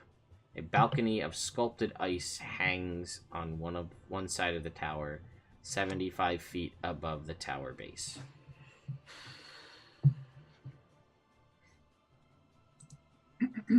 Ladies after you.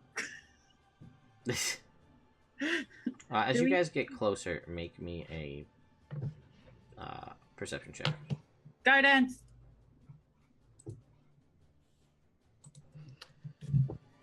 Man, these perception checks have been on point for me today. 24. My perception checks have been pretty much what they always are. Abysmal. Alright, so Roswin, you hear the sound of sobbing coming from inside the place. Sobbing? Yes. Does it sound like that beautiful strong man would have sounded were he to cry? Yes. That guy's crying. Well, is he like hurt crying or like just crying? I don't know. It sounds more like ugly crying, like sad sobbing. It sounds like, Odella, get out one of your scarves because we're gonna need a big, big hanky. Alright, so you guys head inside? Yeah. Yep. Okay. To witness this man in his saddest moment. You come inside this crumbly tower, and you see, strewn about the floor, are stakes everywhere, as if this repeating crossbow fired a lot. Like they've bounced. The inner walls are stone, so that's if they may have hit and missed and bounced off. And you see he's holding like the crossbow loosely in his right hand. And what you see as you walk in, you see him on his knees, back facing you, and you see him just hunched over, and just you hear the moaning of just the sad moaning, and you see that next to the crossbow on the ground is a pile of ashes. And you hear other movement deeper in the tower. Do you move in? Let's prepare spells and stuff. But yeah, I think we should for the lackeys that we don't know about. How far are we in? I don't know. How far did you guys want to move in? Like 5 feet? Like 10 feet? I mean, you can see he's about 10 feet in front of you. Yeah. So. Like 10 feet, I guess. Is it like? I'm sorry. How is the room like dark? Yeah, it is clearly dark. Okay. Those with dark vision can see. Obviously, Lux, you can kind of reach out with your senses. There's like a little occasional like pinholes of light that come through, so you get some ideas of what's going on. But it's still generally dark. Adele, can we get some light in here? Sure. Lux is going to stealth. Okay, go ahead and make me a stealth check. 14. And what were you casting? Are you just casting light, Odella? Yeah, sure. On anything in particular? I'll cast it on my staff. Okay. So your staff lights up. I'm Gandalfing right now. Just Sure. Gandalfing. Absolutely. Fly, you fools. What does this sound? Sorry, I have music and I'm trying to figure it out. Ooh, creepy. Alright, that's not what I wanted. That's not true, inventory list. I don't have cheese anymore. Get out of here. Let's see. Is this music okay? I don't know. Now I can't hear it at all. You don't hear any music. I was never able to hear it, so. Well, that is not what I wanted to hear. Because I picked out I music. could hear music. Really? How come you can hear it? I can't hear music now, but I could hear music before. Maybe it's just a slow build up on this one. Oh, Liz, you're making me want to nap. All right. So I'm sorry. I've been up since like 4.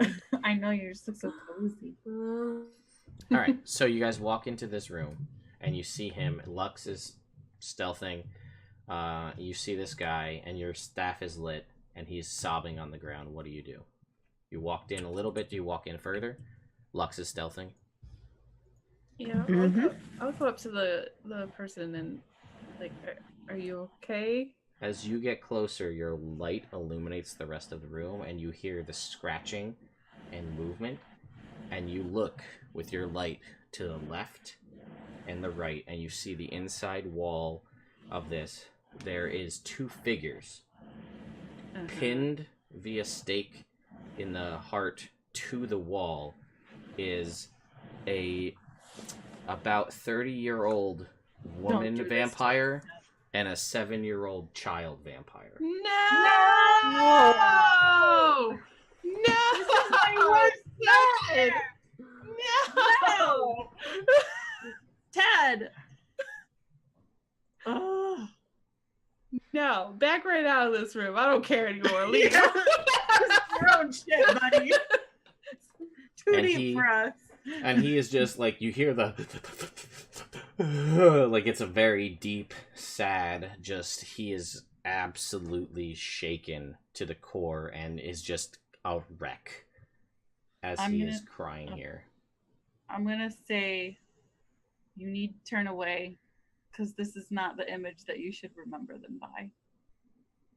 And you see as he kind of like turns slowly and he looks over to you, Roswin, and he's just there was like a light in his eyes before. Perhaps it was just a light lit by revenge, but all semblance of that is gone from him. He is just a shell of a man, and he kind of looks at you and he nods and he turns and he slowly gets to his feet and he just looks at the crossbow and just lets it clatter to the ground and just slowly makes his way outside of the tower. And there you see the woman and the child vampire just like trying to struggle at the stake, but they're more or less paralyzed by it and they can't move, but they're just trying to get free. Will radiant damage affect the stake? No, but it will stop their vampiric regeneration. He did tell you that. Yeah, because I don't want to use a lot of spells, can I just like slowly sacred flame them to death? Yeah, I guess you could do that.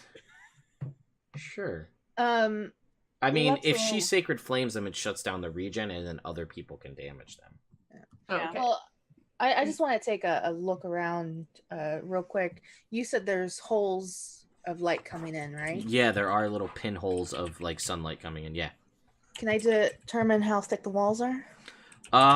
You could tell that they were at one point pretty thick, but because it's in such disrepair, they're honestly more ice at this point than they are stone. So you think that with a little bit of work, you could probably break these pinholes and make them significantly larger. Yeah, Lux. Well, she works on sacred flaming. Lux is going to pinpoint well, you where can decapitate them too, right? Like, does that kill them, or? I mean, more or less, the sunlight would also be key to make sure they don't come back. Yeah, so that's what she's going to work on. She's going to work on one that will hit both of them, I guess. Sure. Yeah, it takes a little while, and Odella is like, me. I feel really bad. We'll make this funny instead. Yeah, no. She is routinely doing what would turn out to be, based on this, at minimum 2 points of radiant damage and at maximum 8 or 16 points of radiant damage. and these things have like 75 to 95 health. So she is just slowly just pinging away at these poor vampire Just crying. She's crying spawns, the whole just crying, sacred flaming, and then eventually, after about 30 seconds, Lux, you're able to break through, and then the actual and then beam of sunlight breaks its way through. And then after, a little bit of like a screech, but not too much because they're paralyzed, they can't really speak too much. You watch as they slowly, just as the sunlight hits them, as their kind of flesh begins to flake and burn and turn, and then eventually they just kind of turn to ash and just to the ground. I would say during that time, Lux will go to Rezmir and be like, "Don't look." I can't even see because my eyes are so full of tears. Oh, and she just burrows into her. Yeah, she will hug her. Well, Ugly cries all around. faux show. So Also, we put that automatic crossbow in the hole. wow. Did you put the stakes in there too? Yeah, gather. Oh my God. We gotta All be right. practical in life. Okay? All right, so you guys go back outside of this room? Yeah. Yeah. Is he still out there? Yeah, he's just standing. You guys make your way out there, and it takes you a little bit to find him, and you notice that he has slowly he's made his way, and he's staring off into the sun as it's afternoonish, so the sun has come past he's staring off into the horizon as the sun is higher in the sky. But he is standing what you notice to be very close to the edge of the castle. Lux will go up to him and be like, "No, you don't need to do this."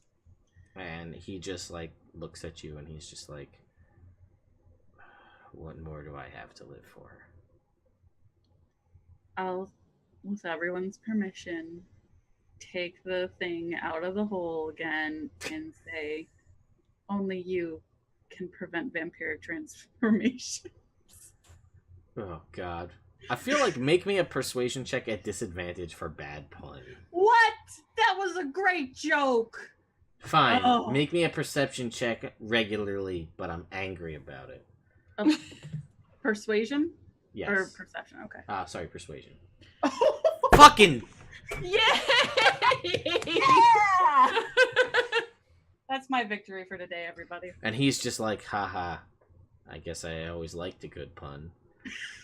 But inside, Ted go died. And he... Go find a lovely half vampire dude and teach him to kill other vampires and live your best life. And he just kind of sits there and he looks at you, Odella, and that's like a random request. And he picks up the crossbow. And he just sits there and he looks off into the horizon again. You see his hands grip this crossbow tightly. You can see the white knuckles as he's grabbing onto it. And he just kind of looks off into the sunset. And he's just like, this is gonna be something. And he just others on what you know. And he's like, you're right.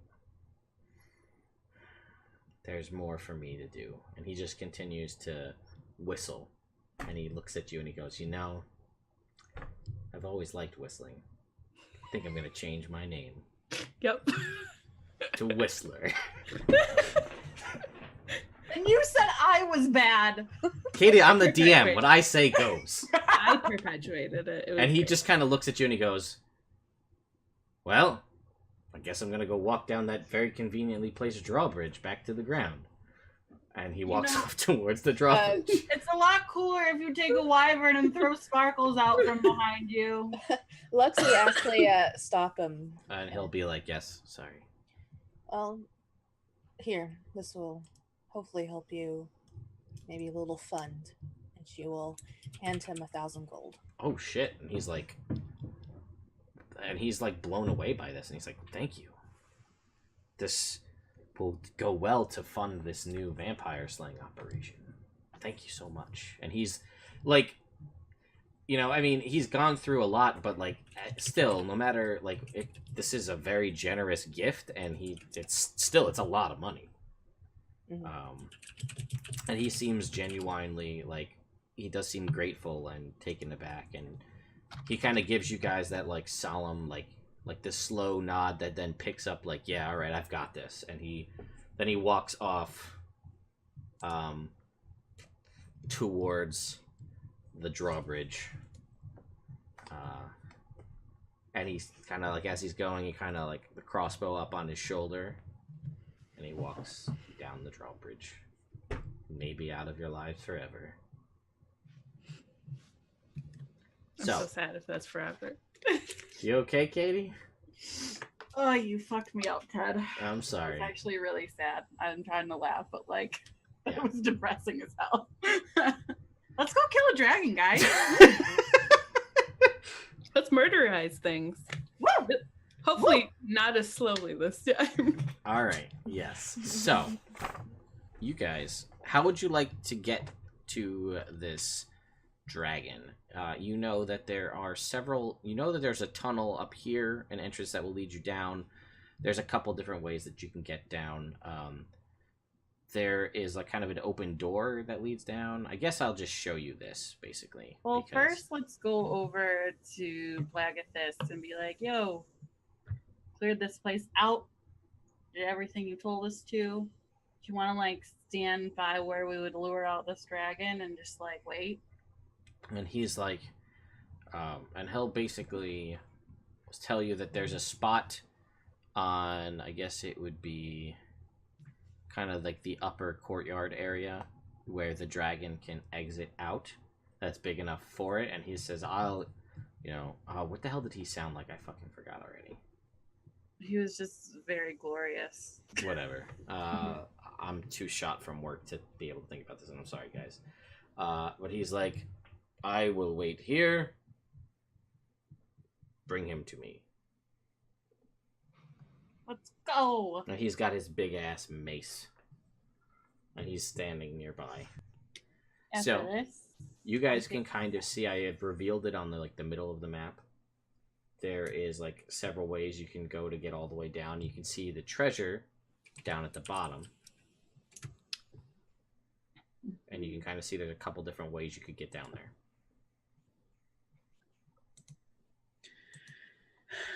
well, I don't care. So let's. Well, just tell me which path you take, and I'll describe to you what you see. Do you guys just want to take like this and then like this over here? Wait, where did he say the opening was again? Up towards the top, like up, here-ish. Okay, so where would we be going down? Mhm. Okay. Okay, so so then just like down here, and then like try to lure him over here, and then Okay. just run like shit all the way, all the way back up, I guess. So are you guys going stealthy, or? Yeah, that sounds fine. Let's go stealthy. Okay. Everybody who's trying to be stealthy, which I am assuming is all of you, make me some stealth checks, please. Guidance. Okay. Stealth. 17. And then I think we need mirror to give us a stealth check. There we go. All right, everybody's actually pretty good. So yeah, you guys start making your way down there. The walls of blue ice are partly transparent, revealing various things embedded in the ice all around, including coins, helmets, livestock, a handful of kobolds, and an ogre or two. Frost coats the tunnel floors and crunches underfoot. You guys, but not too loud because you guys are really stealthy. So you guys make your way down, basically to the end of that tunnel. And let's see where that'll put you guys. If you scroll a little off to the side, I will just reveal the rest of it.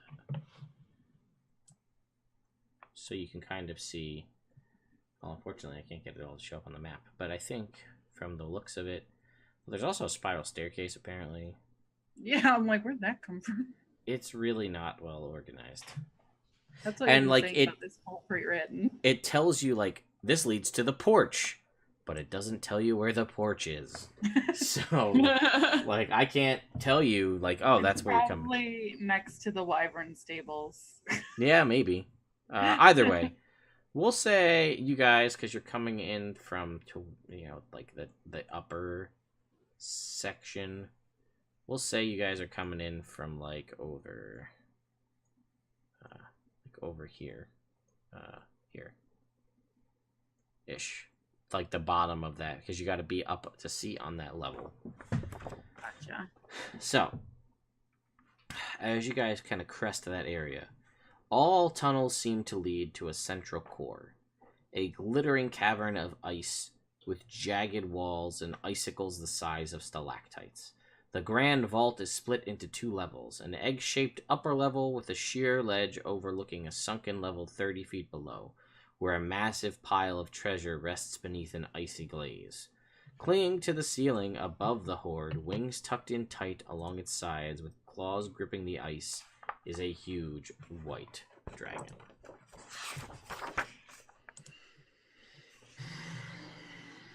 Oh. I throw up? No, I'm kidding. How far is it from us? It is... well, you can see, again, just to give you an idea, you can kind of see it on the side view. You guys are sort of on, like, the upper area without the treasure. So that's, like, sort of a platform, and then 30 feet below is where all the treasure is. And kind of, it doesn't actually say how high the ceiling is. So we'll say the ceiling is, like, 30 feet up. Maybe 40 feet up. And it's, like, the stalactites that hang down from the ceiling. The dragon, you can see it, apparently, because the description says you can see it, is like a bat upside down clinging to the ceiling.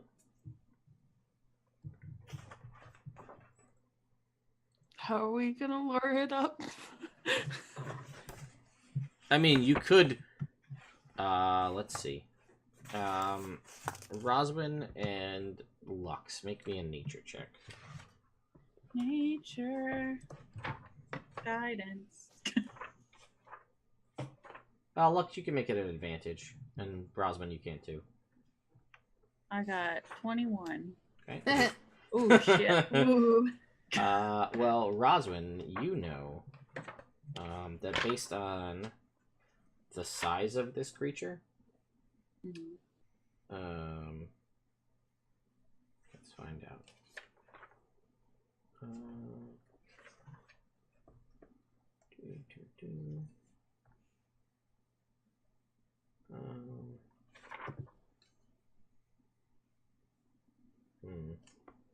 Just want to check a thing before I say something and then regret it. Did you say how far away it was? 40 feet up.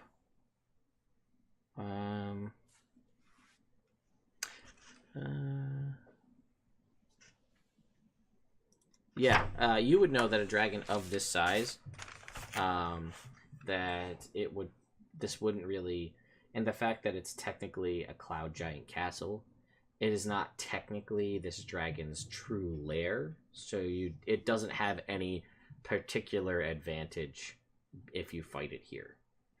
Alright, well, guys, if you don't mind, I'm just gonna start this shit. And yeah, it is about 40 feet up. It does not seem to see you. You guys all were significantly stealthy. You guys also know from Roswin's discussion and from your general research that white dragons are pretty dumb in a general rule. Like, they are the dumbest of all the dragons. So they do have, if you get into a situation where one needs to do communication or try to convince something of something, this one's probably more likely to fall for any ruse than any other type of dragon. Can I start this shit, ladies? Because I got a spell that can reach him. Dart. Okay. I am going to take a deep breath. And then I'm going to, my hands glowing, the pale blue light, just like reach up and pull down a column of light and cast Moonbeam on him. Okay. All right. So go ahead and make an attack, or make your damage roll rather. I'm gonna do it at 4th level. Okay. It's gonna make a con save, and it's gonna pass by like a million. Is that 36 points of radiant damage? Mm-hmm. So it's gonna take 18 points. Let me get a pen. Oh, let's also. That's some Ellie level Moonbeam right there. You know, let's not bring that up.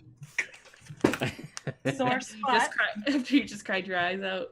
I'm good. I'm good for today. All right, let me just start tracking our damage here, because we're gonna have a bunch of it. Yeah. All right. And with that, I will back the fuck up. All Boo, boo, right. boo. So, you guys, you hit this thing with a moonbeam, and it now becomes exception. Actually, it knew where you were the whole time. I'm dumb. But it has passive perception of 21. I did not realize that. Crap. Okay, time to So leave. it sees you. Let's say. I'm gonna run. I'm not done yet. Let me describe the scene here. Come on now. I just want to describe that I was running. I got that. So as you hit it with the moonbeam, and it takes note of where you are with its pupilless blue orbs, you watch as the wings, not unlike a bat, unfold, and then as it drops with a little bit more nimbleness than you would think of a creature of this size, and drops to all fours down onto the egg-shaped platform, it looks at you all in the tunnel. And it, you will all have to make me a wisdom saving throw, please. Oh, I can hear music again. Yeah, I can hear music. Yeah. What the hell? I don't have wisdom.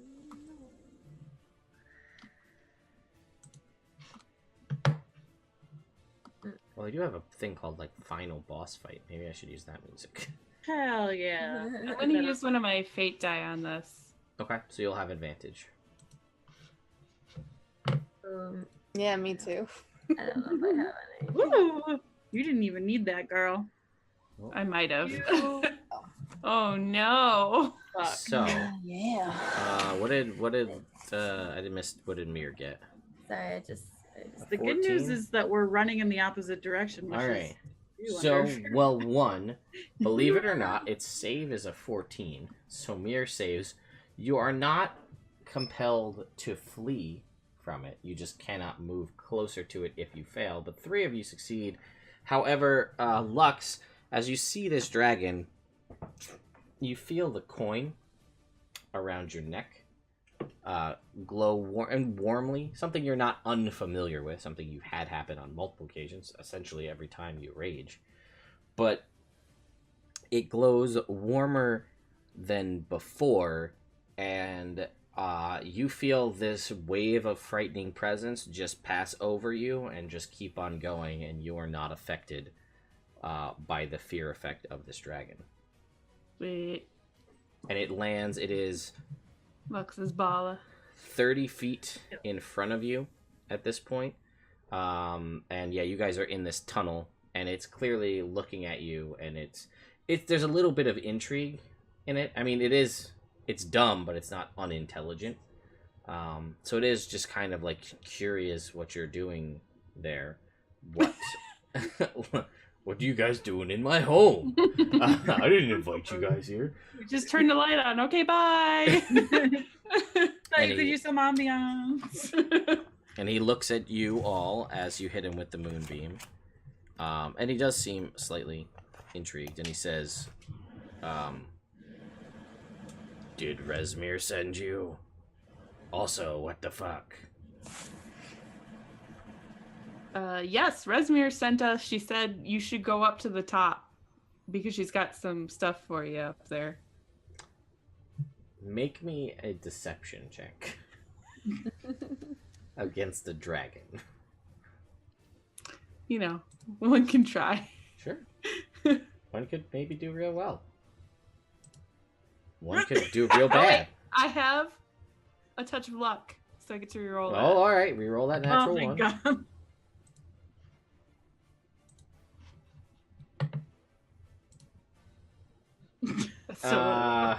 That's so real low. And he's just like, I'm not buying it. And you see that it kind of it moves like 10 feet closer to you, and it like gets down real low, like down to on your level, and its eyes get real squinty as it's like scrutinizing you, and it's like and you see it like, and it says, you've got one more chance. What are you doing here in my new home? I am Glaziol, the Cloud Chaser, and you will answer me.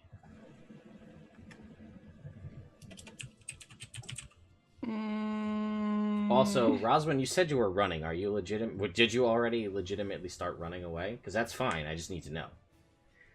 I went, but I was still keeping them within eyesight. It's not like I'm like turning the corner still going. The fuck out of here. Yeah, fuck this shit. What about you, Mir? Are you running? What's your plan? Oh, yeah. All right. Oh, yeah. So, like, Roswin, you're like, oh, I should see, and then, like, Mir's like, whoop. Right past. The backseat speed. Yeah, right on past you. So again, this thing is like maybe now with its head lowered to you guys, it is probably less than 20 feet away from you, where its head is down on your level, looking at you, asking you what you're doing in here. And as it's waits for your answer and it's breathing in and out, you see like the cold air coming out, like, and then going back in. And the longer you take to answer, the more cold air seems to be coming out from its maw. Yep. It'll be like, you know what? You're right. I was totally lying to you earlier. What we're really here for is that there's a whole bunch of treasure up there, and oh yeah, bye. And then I'm gonna hit him with like Finger guns. All right. We'll just do. Yeah, I don't know. And then I'm gonna start running away because I don't want to be here anymore. All right, so Odella runs. Roswin, you're already away. I Mir haven't is dropped gone. My moonbeam, by the way. What? I haven't dropped my moonbeam. No, you haven't. It's still there. I just was waiting to see what your plan was, to see if you wanted to move it, or and then Lux. What about you? What are you up to? I was waiting for Della. So if she's moving them, I would move with her. Okay, so she runs back. Are you running back as well? Yeah. Roswin, are you gonna move your moonbeam? Yeah, hell yeah. 4th level. I'm not wasting that shit. Okay, you have to stay within sight to move it to see where it is. Yeah, that's why I said I was still there so I could like peek. Okay, so you move your moonbeam over, and you see as you run away, you see you hear a like an inhale as you guys begin to move up this tunnel. Can I get my damage again? Sure.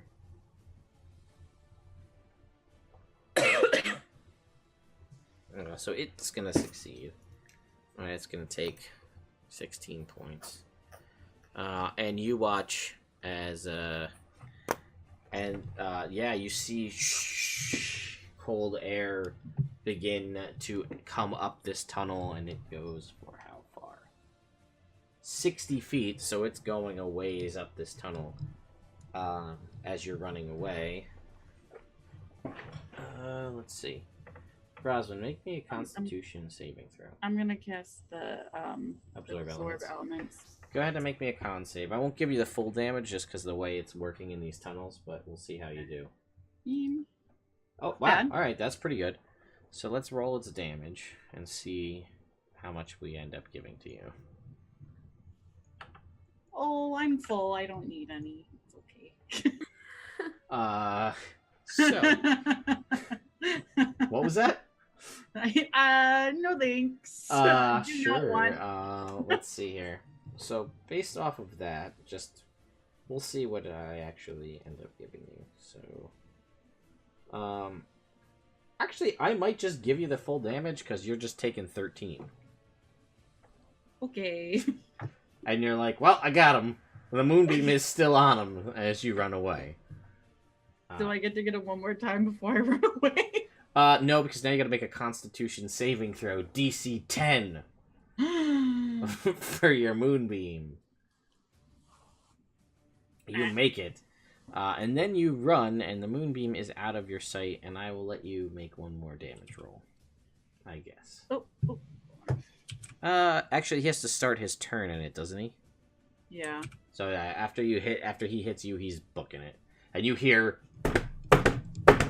as if he's bounding away some other direction. Because as you saw in the room, there was no, like, clear exit to the surface. Mm-hmm. Like, there was just a slew of tunnels that led in various directions. So, you guys are booking it back up to the top, right? Yep. Alright, so you guys, it takes you a bit, you run up, and as you exit out of the tunnel, you see, like, nearby, like, in, like, a baseball stance, is Blagathis with his mace. Like, ready for this thing. And things are quiet and tense for quite a bit. And you're not sure what's going on, as this thing is clearly, it's somewhere, but you're not sure where. Brother. Take a look at the skies. So after about a minute or so, actually more like 5 minutes, you hear,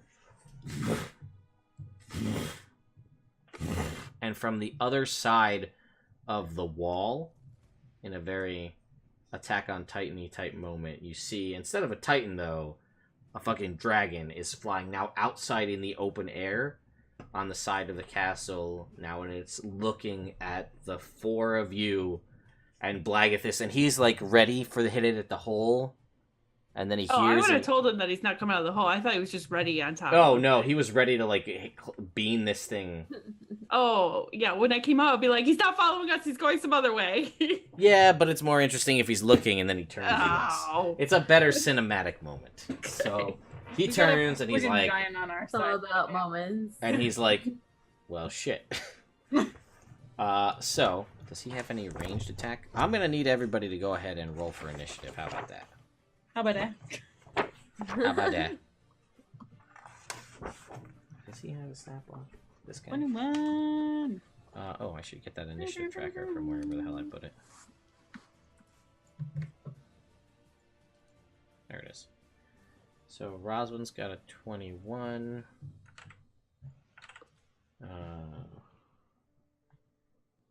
Hotel has a 3.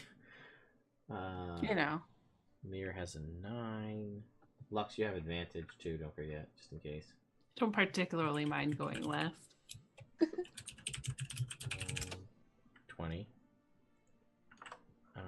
And then this dude's turn. He's got 5. And then all we gotta add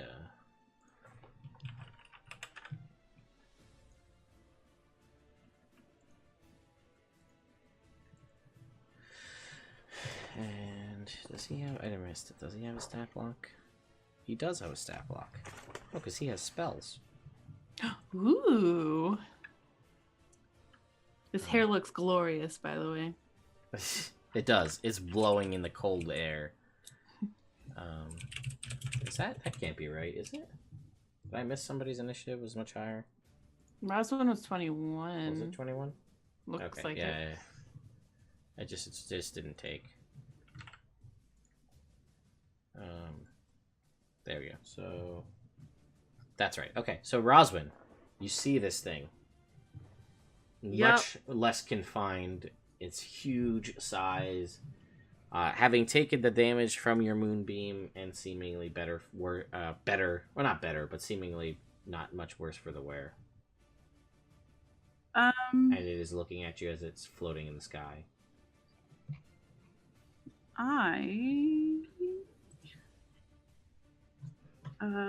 Sorry, I'm trying to go through the animals and see which ones can fly at the challenge rating. You can fly at this point, can't you, or no? I can, but I don't want to get close to that fucking thing.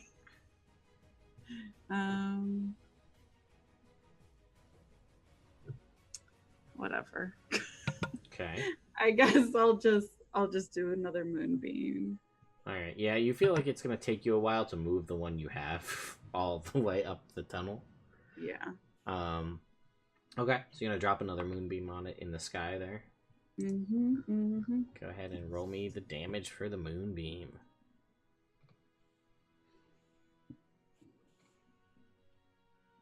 That is 23 rather.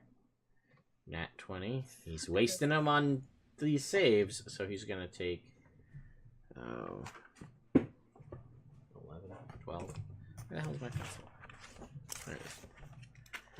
Cool. Alright, so there's a beam of moonlight is centered on top of this guy. I'm gonna hide behind Blackfist. And he's just there, stance with his mace, and his hand is moving in an arcane. You named him Blaggy. I did. Oh, it doesn't take much with you guys. I know.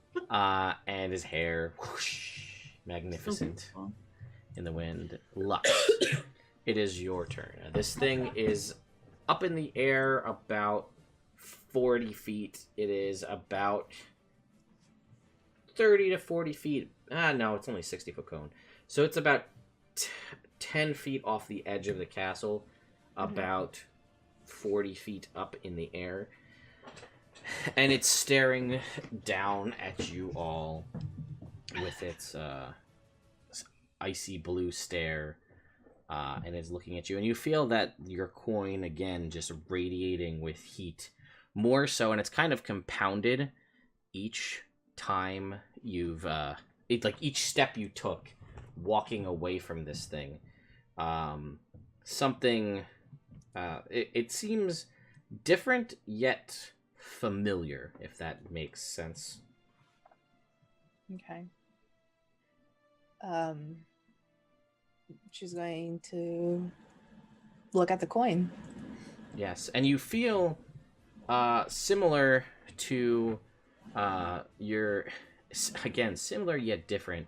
That feeling of familiarity, but also that the presence of this thing, what it stands for, what it and its cult are trying to do, and you just get that ever present feeling of rage just building up inside you, something that you've accessed on many an occasion, although this time it feels different. She's gonna go in a rage. Okay, so as the typical fashion happens, as you see the Iron Man 2 Mark II armor of the gold dragon scales appear all over Lux's body, and the flare of fire that happens. The fire is significantly brighter this time. Much brighter. Almost to the point where it's blinding, and you guys actually can't... You're, like, taken aback for a moment as it's bright, and you can't see. And it basically, the whole top of this castle kind of white/reds out. I missed what that was for. All I see is kill dragon with lots of O's. And I know it was from Katie, so... Anyway. I want to give 2 fate die, by the way. To who? Well, after that shit, Lux. Alright, so as your guys' vision returns to you, and the brightness of this this flash of fire, and you felt this just wave of heat, and you can actually feel the ground underneath you start to, like, sink a little bit as some of the ice begins to melt. And you see, in the presence of what was once Lux is now something that looks like this. What the fuck? What?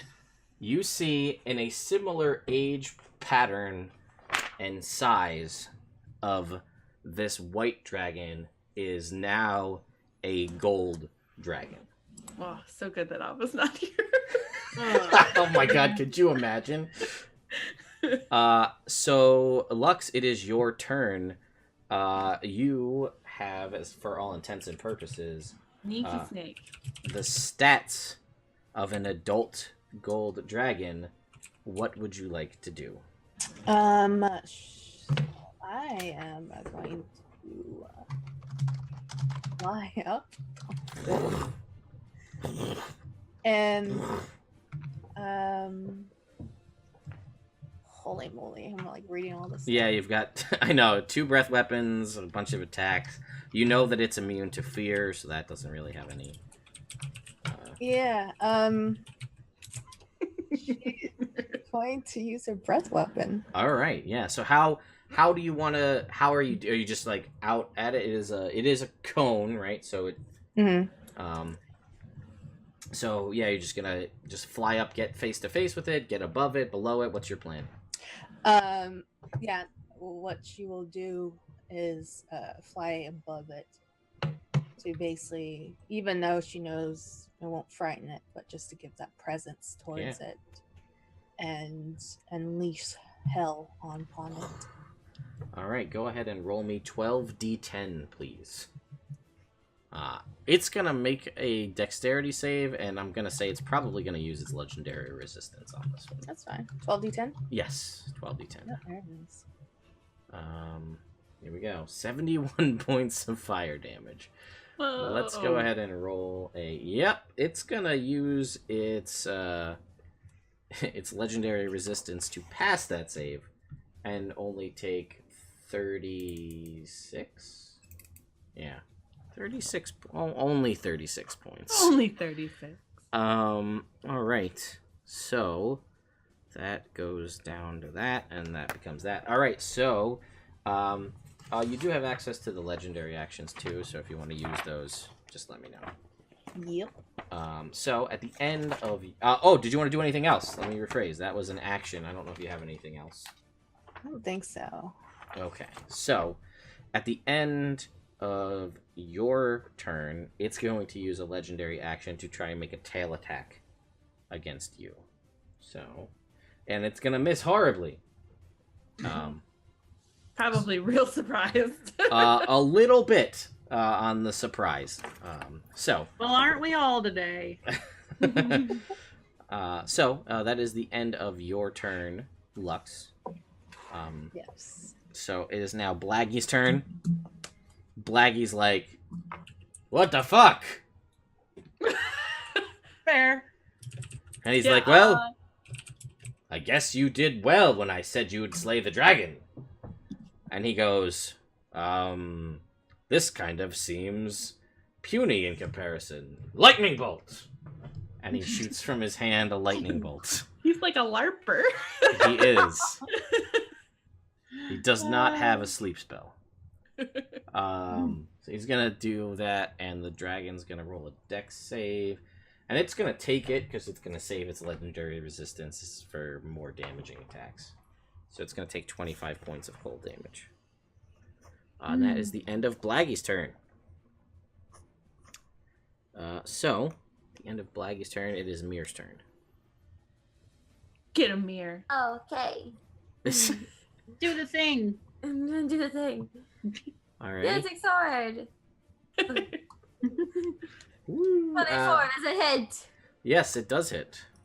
Ooh. It didn't go through. Can't even see where it's at. You're just 14. Ouch. Alright, 14 ouchie damage with the dancing sword. it's just 9. Is he in? Oh, it is just 9. You're right. Wait, what?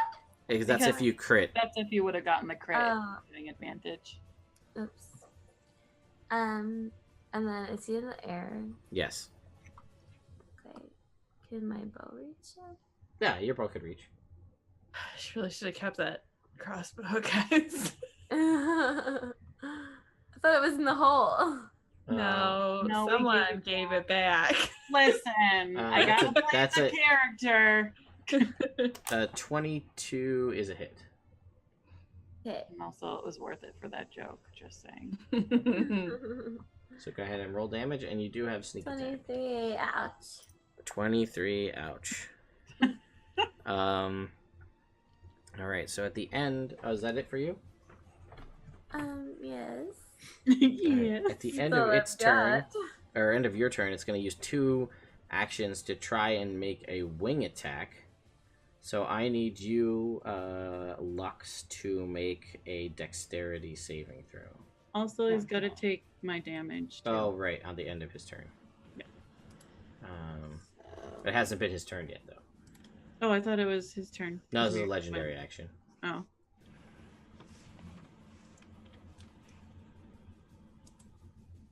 Oh, yeah, so your dex save is plus something. Plus a lot. Dex save is... Oh, plus 8. Oh, yeah, plus 8. You have to like read all this stuff. Yeah, so you gotta make me a dex save if you don't mind. So d20 plus 8. Oof. 13 is not enough. It will deal 14 points of bludgeoning damage to you.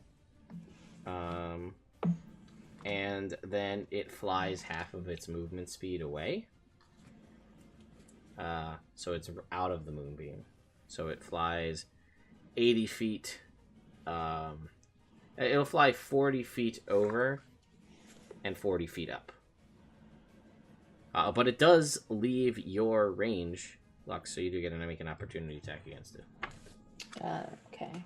With a bite, a claw, or a tail. okay. Let's see. A bite. Okay. Let's go ahead and make a bite attack. So d20 plus 14.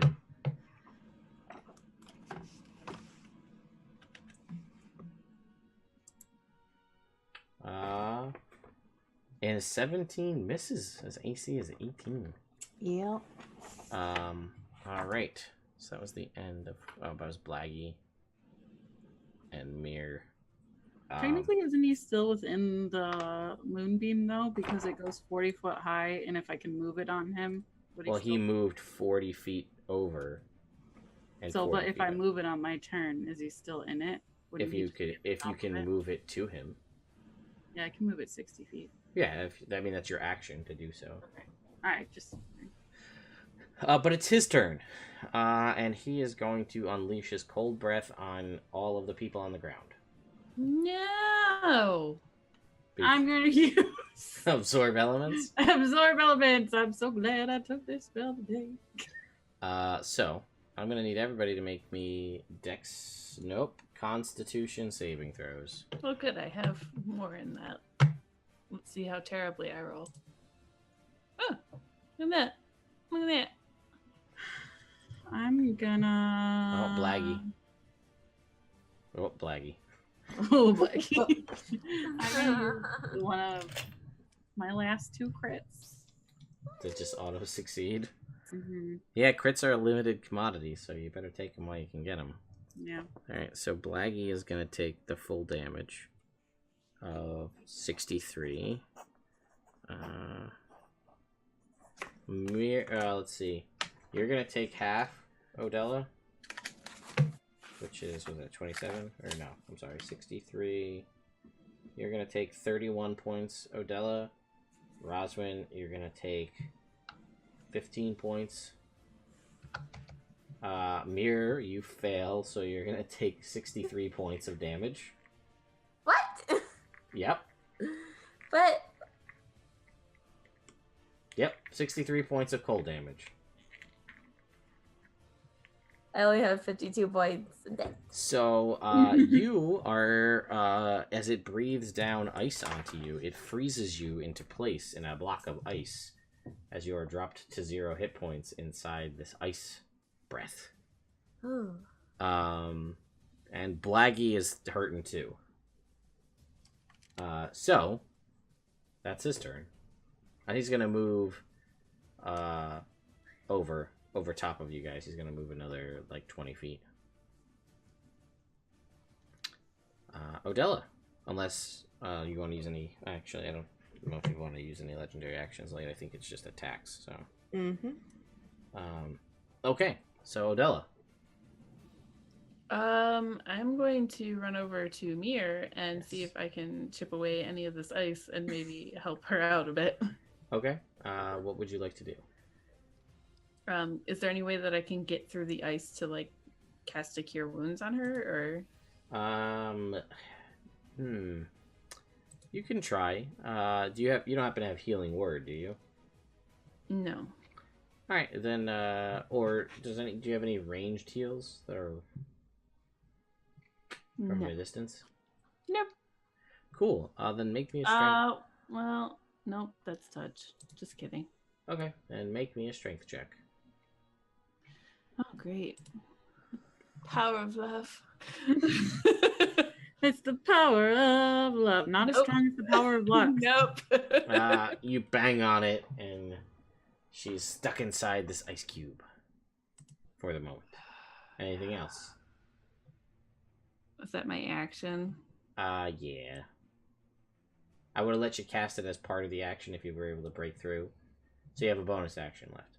God, what am I gonna do? Cry. Okay. That's a free action, but alright, if that is it, then yeah, I don't think I can do anything else. Alright. I don't have any like bonus actions. Alrighty, then Roswin, is your turn. I'm going to, I guess, also wait. Is heal a touch spell? It is, isn't it? No, I don't think it is. Oh really? I think it's I'm not sure. I'll look it up.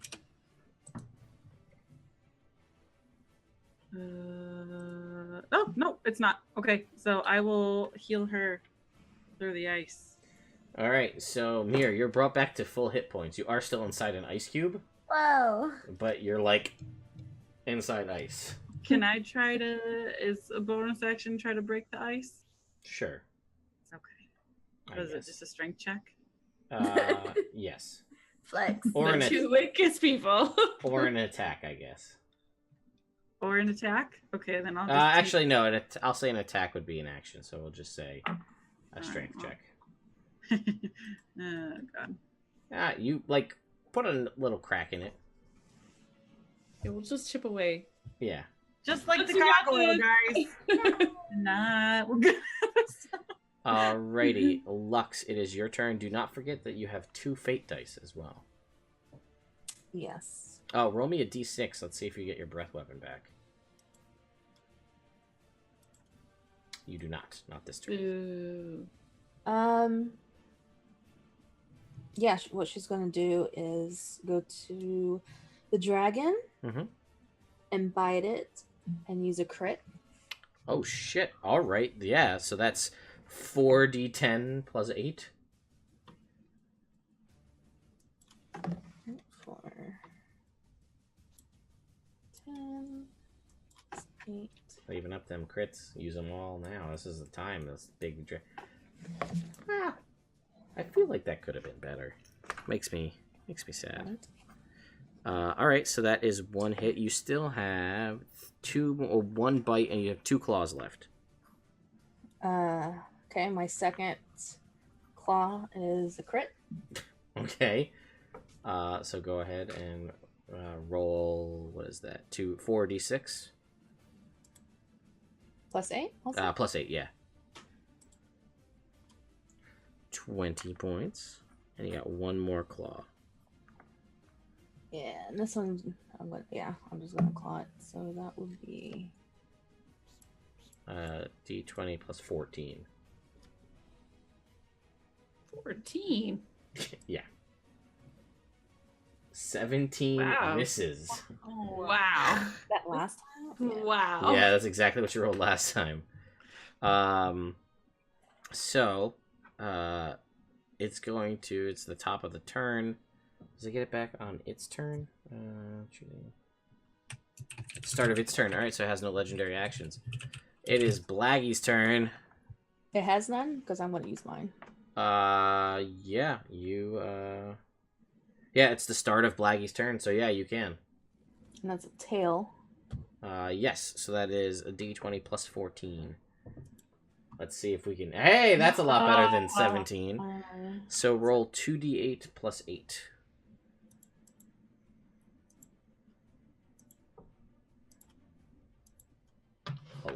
It is still alive, but only just.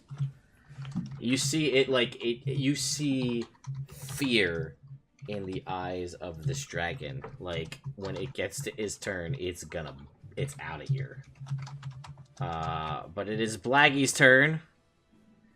Blaggy is like, fuck, that hurt.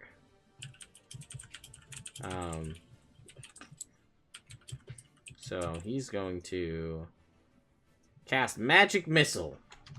Boo, boo, boo.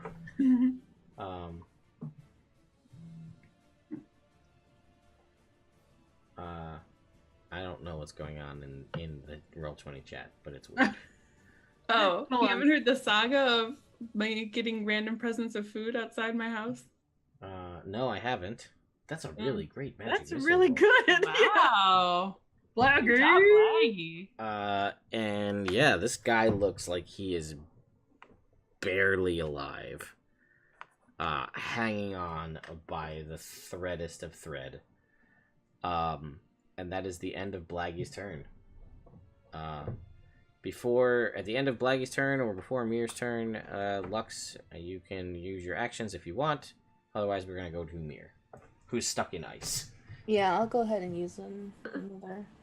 All right, go ahead and make your Get wing or tail attack. Get in there with your big Was it, gold you said ass. tail or a bite? Tail is Tail. 1 or wing is 2, and that's just like a buffet and does some wing. Well, I'll use my tail attack and automatic crit. All right, let's get rid of it. You got 5 of them, so you might as well. Yeah, that was my last one. And this will be... This is 4d8 plus 8. All right, so unrelated to this, this is, folks, why I decided to remove crit donations from the shows going forward, because they take away so much from the game. But that being said, as your tail buffets into this great white dragon, Blair, whatever the hell his name is, Glaziel, the Cloud Chaser. How do you want to do this again? Yeah, as soon as that happens, she's just going to just knock it out of the sky. All right, so you buffet this thing with your tail. You're knocking it down to the ground, off the side. What's the plan? If there's a safe spot, she will knock it. Oh, yeah, you can knock it down. Destroys the whole village. No, I was kidding. We're all dead. I mean, she doesn't want to hit any of you guys. Yeah, you can smack it with your tail and hit it to the ground and sort of like, as the swing sort of guide it. We'll say as it hits the ground, the impact of a white dragon smashing into the ground shatters the ice that encases Mir. And Thank God. she is freed from her potentially icy prison. And then Blaggy's like, lightning bolt. You see him like look longingly at the mace, like, oh, I really wanted to hit something with this because it did 3d8 damage. He was really hoping to hit something with it. I would be too. And then Lux, you are able to land if you so choose. We'll land. And you do, and you guys see now before you what was once a human barbarian is now a gold dragon. You can you're a dragon. You can speak, Lux, so that's fine. You also can shape change as you're a gold dragon, so you can change into a different form if you want. Yeah. Actually, she would change her form, and instead of you seeing Lux, she would be an elven woman. Because that's who she used to be. Yes. So you see this gold dragon transform into an elf. You guys are all sorts of confused. Yeah. Rosalind's not that confused because she was told about the dragon part, Yes. but in a different context, so she wasn't expecting it right now. Right. You probably have questions. Can I have a ride? For you, yes. Yes! Why are you an elf? This is who I was long ago.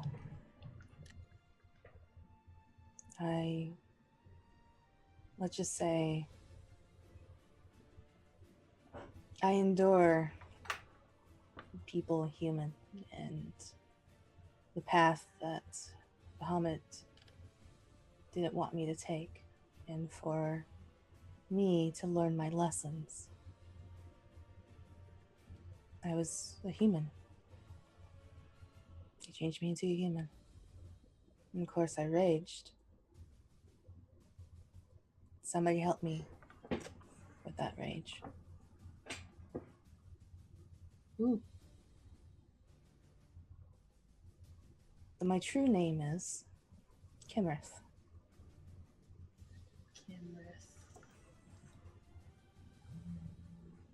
I'm writing this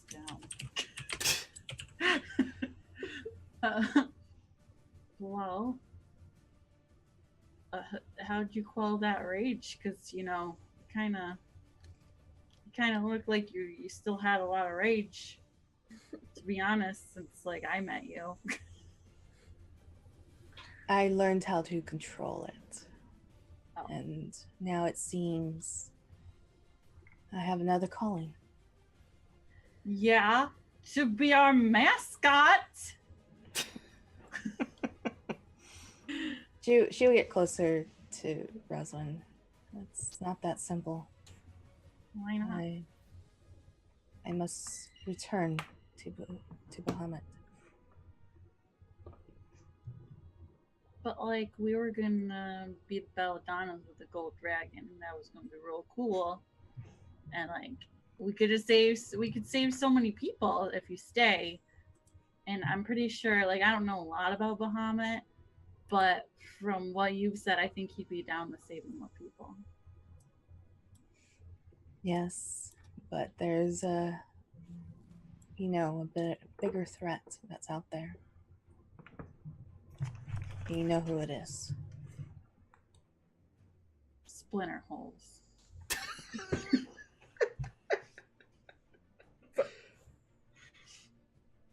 Okay, no, I know it's Tiamat.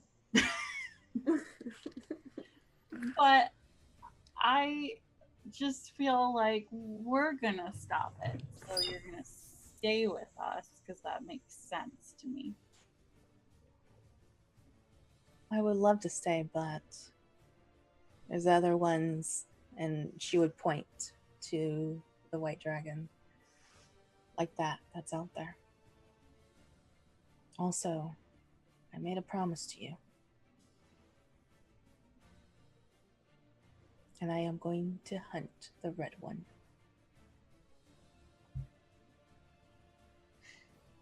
Well, if that's part of why you're gonna leave, then okay. I don't want what happened to me and my family to happen to anyone else, so I can say goodbye to you if it's for that. We'll always be family.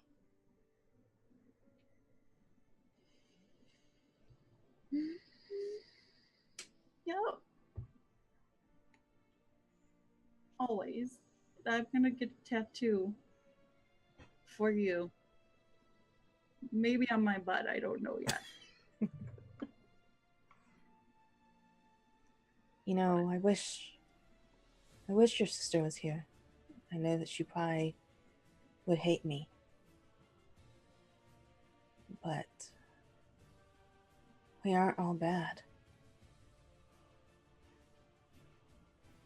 I know that. And one day when she comes back, and everything's good again, then she can probably know that because she really liked you. And I don't know how much of it was because of your physical appearance. I'm going to be honest with you. But we were a good group while it lasted. Well, wherever she is, I hope she's okay. Me too. If you see her, tell her to come home. I'm home. I will. I'm gonna give her a big hug. I'm like, well, I'm gonna stop hugging you now. But before you leave, if you don't give me a ride, I'm gonna be really upset because that's what you said. I will give you a ride. Okay. And she will look back at the other two, and you guys take care. Odell will be like, I honestly don't know what's going on right now, but I know a little bit about just the weirdness of life, I guess. And I'm glad that we had you with us for the time that we did. And she'll give her a hug. And she'll hug her back. Mira's mouth is just agape and her hair is standing up a little bit. Just a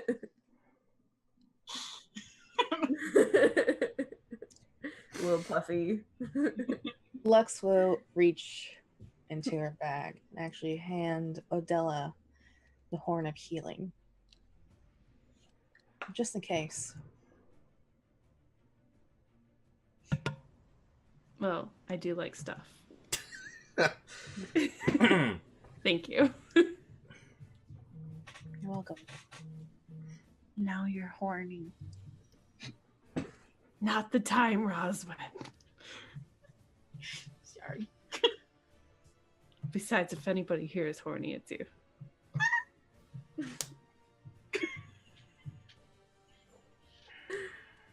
Oh, shut up. In the meantime, I'll be here for right now. Maybe take you all somewhere. Will you go find Poppy after we get all this? Wait, time out. Can you, because, you know, we always talked about we wanted to open a business. And there's like all this like gold and stuff in this ice, and you kind of like blew a lot of fire before, which is pretty cool. Can you help us so that we can open up our establishment? Of course.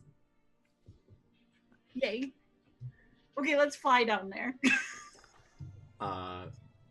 Yeah, if you want to, you absolutely can. Yeah. Well, Kimrith would change back into the gold dragon. And Fly like, on top, and I hold as on you to guys climb on top, Blagathis is like,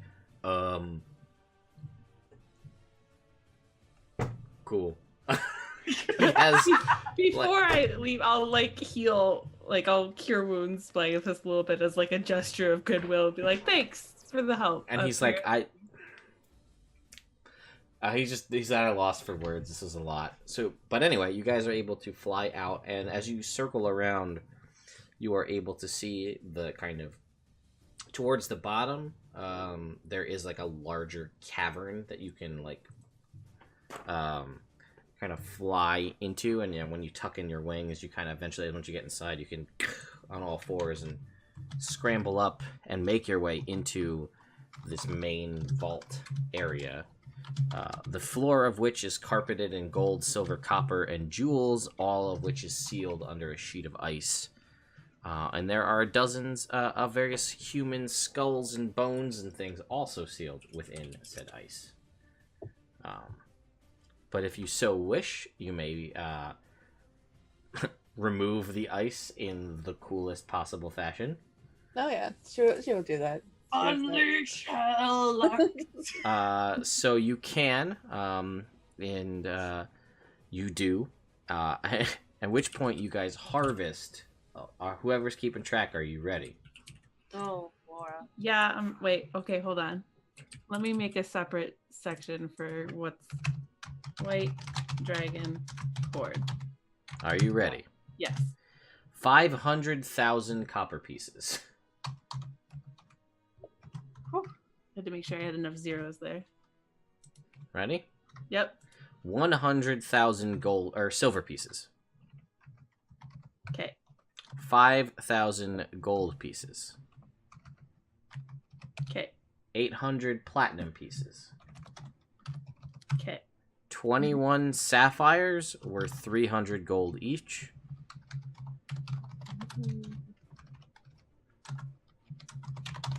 Okay. A potion that is frozen solid.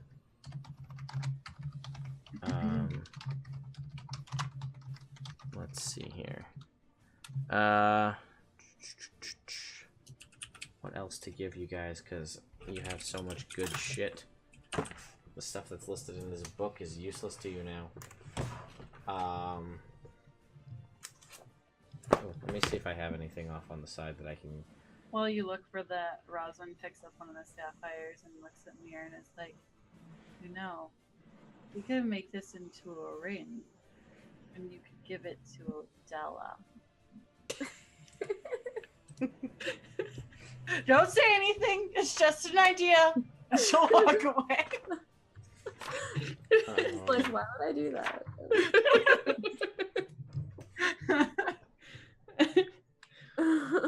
Let's see. You find...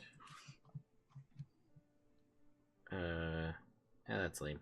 You find a +1 longsword.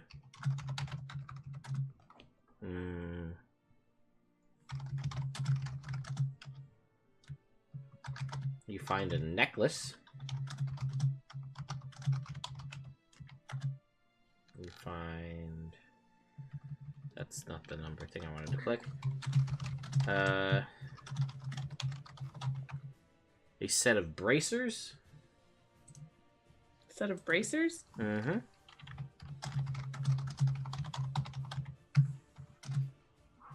Okay. Yeah, I don't want that. Let's get something else. A lute. For looting? Yep. Okay. A DOS lute, if you will. I'm not giving you that, because fuck that. I'm not dealing with more animals from you guys. No!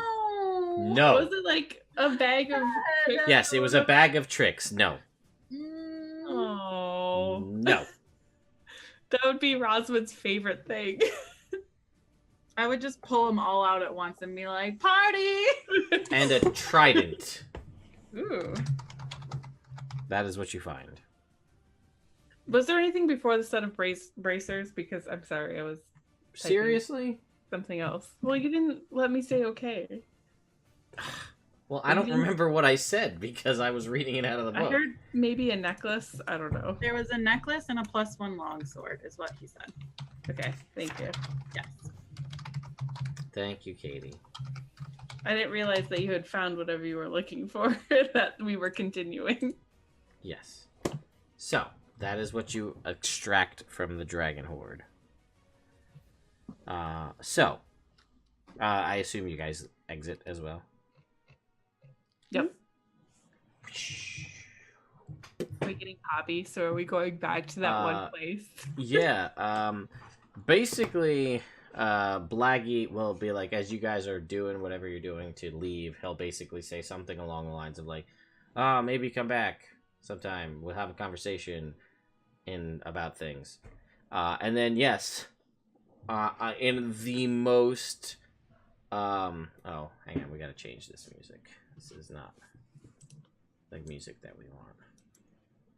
Never go back to speak to Blackie. No, I'm just kidding. I mean, you might not. That's sort of... No, we do. We do. His hair is too pretty to not look at when you get the chance.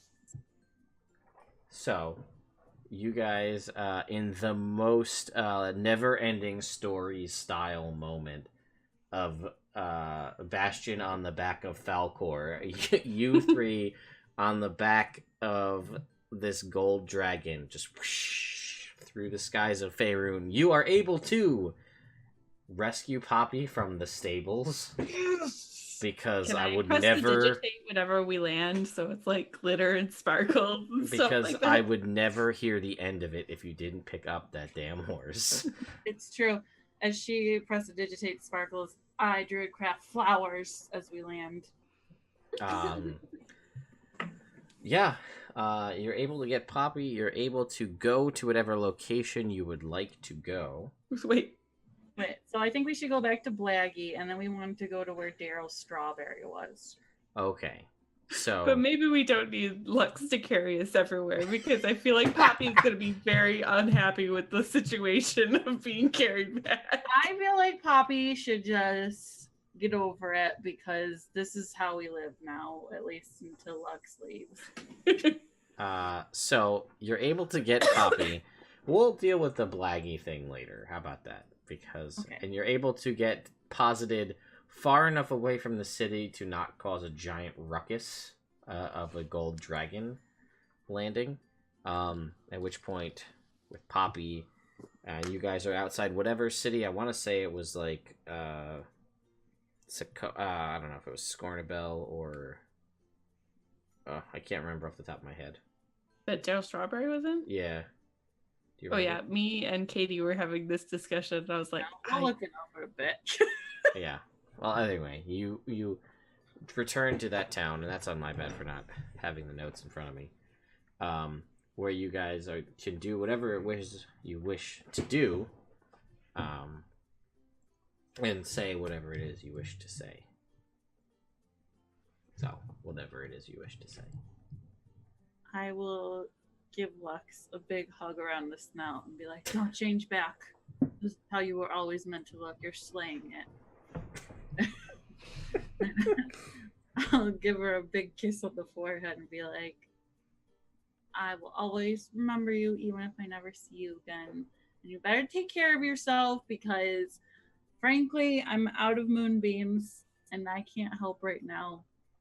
And I'll be really mad. And I'll become a barbarian if someone hurts you. So, just saying, they should be afraid. Should rest. All of you. Okay. And she will take off and she will leave something behind. All right. We will talk about what does she leave behind? She will leave behind a gold scale. Yeah. ooh. Is it like a big one or like a little one? What size? Just a little one, and not size that. Okay. Yeah. Dips! Yours.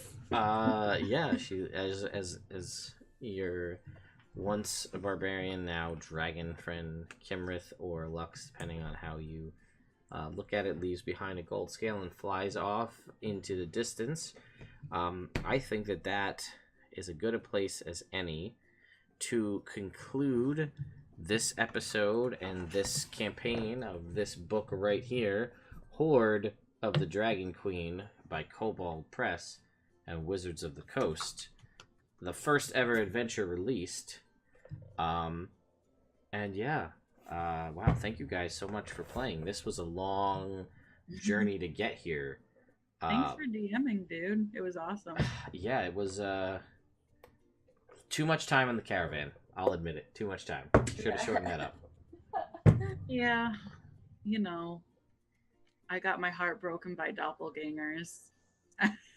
And I think my favorite thing in the caravan wasn't even the first caravan. I did love the doppelgangers for when they were Valley Girls. That was amazing with the stupid tattoo thing. Mm-hmm. But then the second caravan, Splinter Holes. Can we please, Ted? Katie. Next game, can there be like a metal band of bards called Splinter Hole? Maybe. We'll never know until we find out. Whenever that may be. Again, I wanted to thank everybody who's in the chat watching live, everybody who's watched so far, and thank you to all of the players ever so much for being here and playing along with us, and surviving a crazy ass fight full of vampires and heartstring tugging. So Katie, what about where can people find you on the interwebs? Okay. Well, I am here every other Monday playing D&D. You can find me on Twitter. It's at lazy_mermaiden. And now on Sundays, I play on Ewok's channel. I think it's like Ewok Fuzzy Balls. Or Fuzzy Nuts. Fuzzy Nuts. Ewok Fuzzy Balls. And it's me at the end. EWOKFUZZYNUTTZ. And I play a tiefling, again, paladin of Sunni, who is just horrified by her other scallywag companions at the moment. But I'm going to a ball, so it's fine. All right. Light, tell us about you and where we can find you, because you have a bunch of D&D stuff going on right now, right? Yeah. Yeah, you can find me on my channel, Light Nevaeh. Twitter, Twitch, same handle. Sunday nights I DM with a with a wondrous campaign. I actually recently put Lux in my game. Nice. To actually help out. I did up a level just a little bit, but she did use that horn of healing because the barbarian went in there with some things that smacked them. And on Tuesday nights, I play 2 different characters. It's actually pretty fun. I play a paladin and a monk, and both of them are actually Asamars, which that's been really fun doing. We are actually at same thing at the tail end of it. So last week we did our boss battle, and I don't think we're continuing because somebody is going to be missing, so we might be doing some other things. But yeah, half the party is dead. Jesus. Almost dead. Sorry, almost dead. Okay. Just found out that, well, my monk's character, her grandmother's Raven Queen, and her mother was the basically death, and now the Raven Queen is dead. Oh shit. So, yep, and her mother just took the mantle, and my paladin just found out that her grandmother is a psycho. God, this. So that's fun. That is a lot to ingest, but all right, yeah. Wow. So yeah, this is what I get to play too. Yeah. So yeah, check me out 3 p.m. on PST on Tuesday nights and 5:30 p.m. PST Sundays, right? Sunday nights. Very Yeah, cool. and hopefully a little bit later. I've been hooked on Dragon Age Inquisition, which I just realized I got 120 hours in. That's this week. That's Girl, the. that ain't nothing. I'm on my 5th playthrough. Really? That's Yes. What's that? That's the 3rd one, right? That's the 3rd one. Yeah, I have all the DLCs now, and I am actually going to do a playthrough, but I'm going to start doing the 1st one, and then everything, because it's in sync with each other, it will affect the 3rd one. So you're going to start with Origins then? Yes, I'm going to start with Origins, and then I'm going to work my way back down as soon as I finish this playthrough by myself. But yeah, that's coming up. So just do you know when or? Right now I just went through the Fade, which I know Katie, you probably know. Mm-hmm. Yeah, you're about halfway through. Yeah. So like I said, I've been on vacation for the past 2 weeks. Or no, I'm still on vacation, and last week I got 120 hours. So yeah, so all of a sudden I go, I need an adult day. I need to do some stuff. But yeah, catch me then when that happens. Yeah, you're gonna tweet out when that happens, right? Because I haven't played Origins in forever, and I would love. Yeah, I tried to test it out a little bit, and I'm like, oh man, it's gonna be way different for anybody who's played, because it's like slow turn based compared to action based. Yeah, it is, because I remember playing it on, I think, with the Xbox during back in the days. So I'm like, ooh, controller, and all of a sudden, oh no, it's keyboard. You could try plugging in a controller for it. It doesn't sync in. Oh, Same no. thing with the second one. The only one that has it's the third. That's shitty. Yeah, but it's okay. I'm just going to be using my wrong button emote a lot. Well, that'll be awesome. So you'll have to make sure that everybody gets to, you tweet out when that happens. Because like I said, I haven't played Origins in a while, and I don't want to play it because that almost ended my relationship the first time I played it. So I can't pick it up. So I'll watch you play it instead. That sounds good. I'll let you guys know. Just wait for Claire to go on vacation. I have over 300 hours in the first Dragon Age. Are you? Yes. I don't know, because it's the same thing with me, because I had an Xbox. Yep. And that's when I played it on. I used to, like, this is how shitty of a husband I was, not to go off track. But I was a boyfriend then. But I'd get home from work, go right into the basement, play Dragon Age. Claire would call me up for dinner. I'd go up, eat dinner, have a conversation with her, go back downstairs and play Dragon Age, and then pass out playing Dragon Age. Wake up, roll off the futon, go to sleep, and then like repeat. That sounds like me too. It's really amazing that you made it through the. Yeah, we had a talk. There was a talk. You mean Claire was like, "Shit in line, buddy," and you were like, "Yes, okay, of course." It was basically like, so we pick one, and I was like, okay. Oh damn. Yeah. But you were that close to picking Dragon Age. Listen, I haven't been really that absorbed into a game since like Pokemon Red when I was like 13. So It gets you though. You get sucked in and invested. yeah. Anyway, I'm getting sidetracked. All right. Well, thank you, Light, for all of that info. And we'll have everybody make sure. I think I put a link in the chat to your stuff.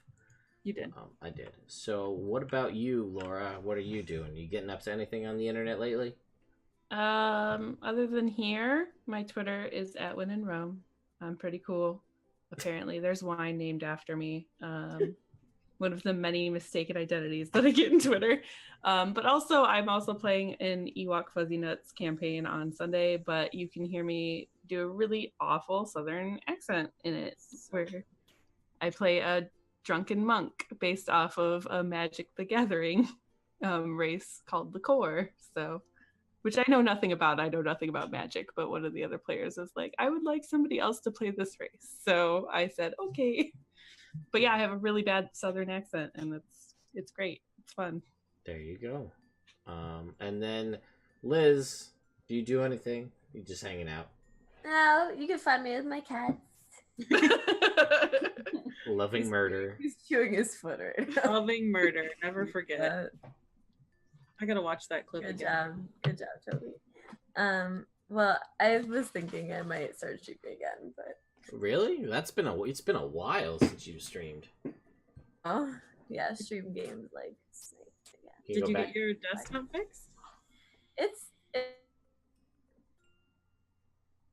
No. What was that? You cut out. You're like, broke up for the whole thing you said. I have. Oh. I don't think the internet liked her response. No, it was like, bitch, you ain't streaming. You cut it again. I need better internet before I fucking. Yeah, that is true. That's number one. Oh my god. Anyway, I'm guessing Smite again. Yes.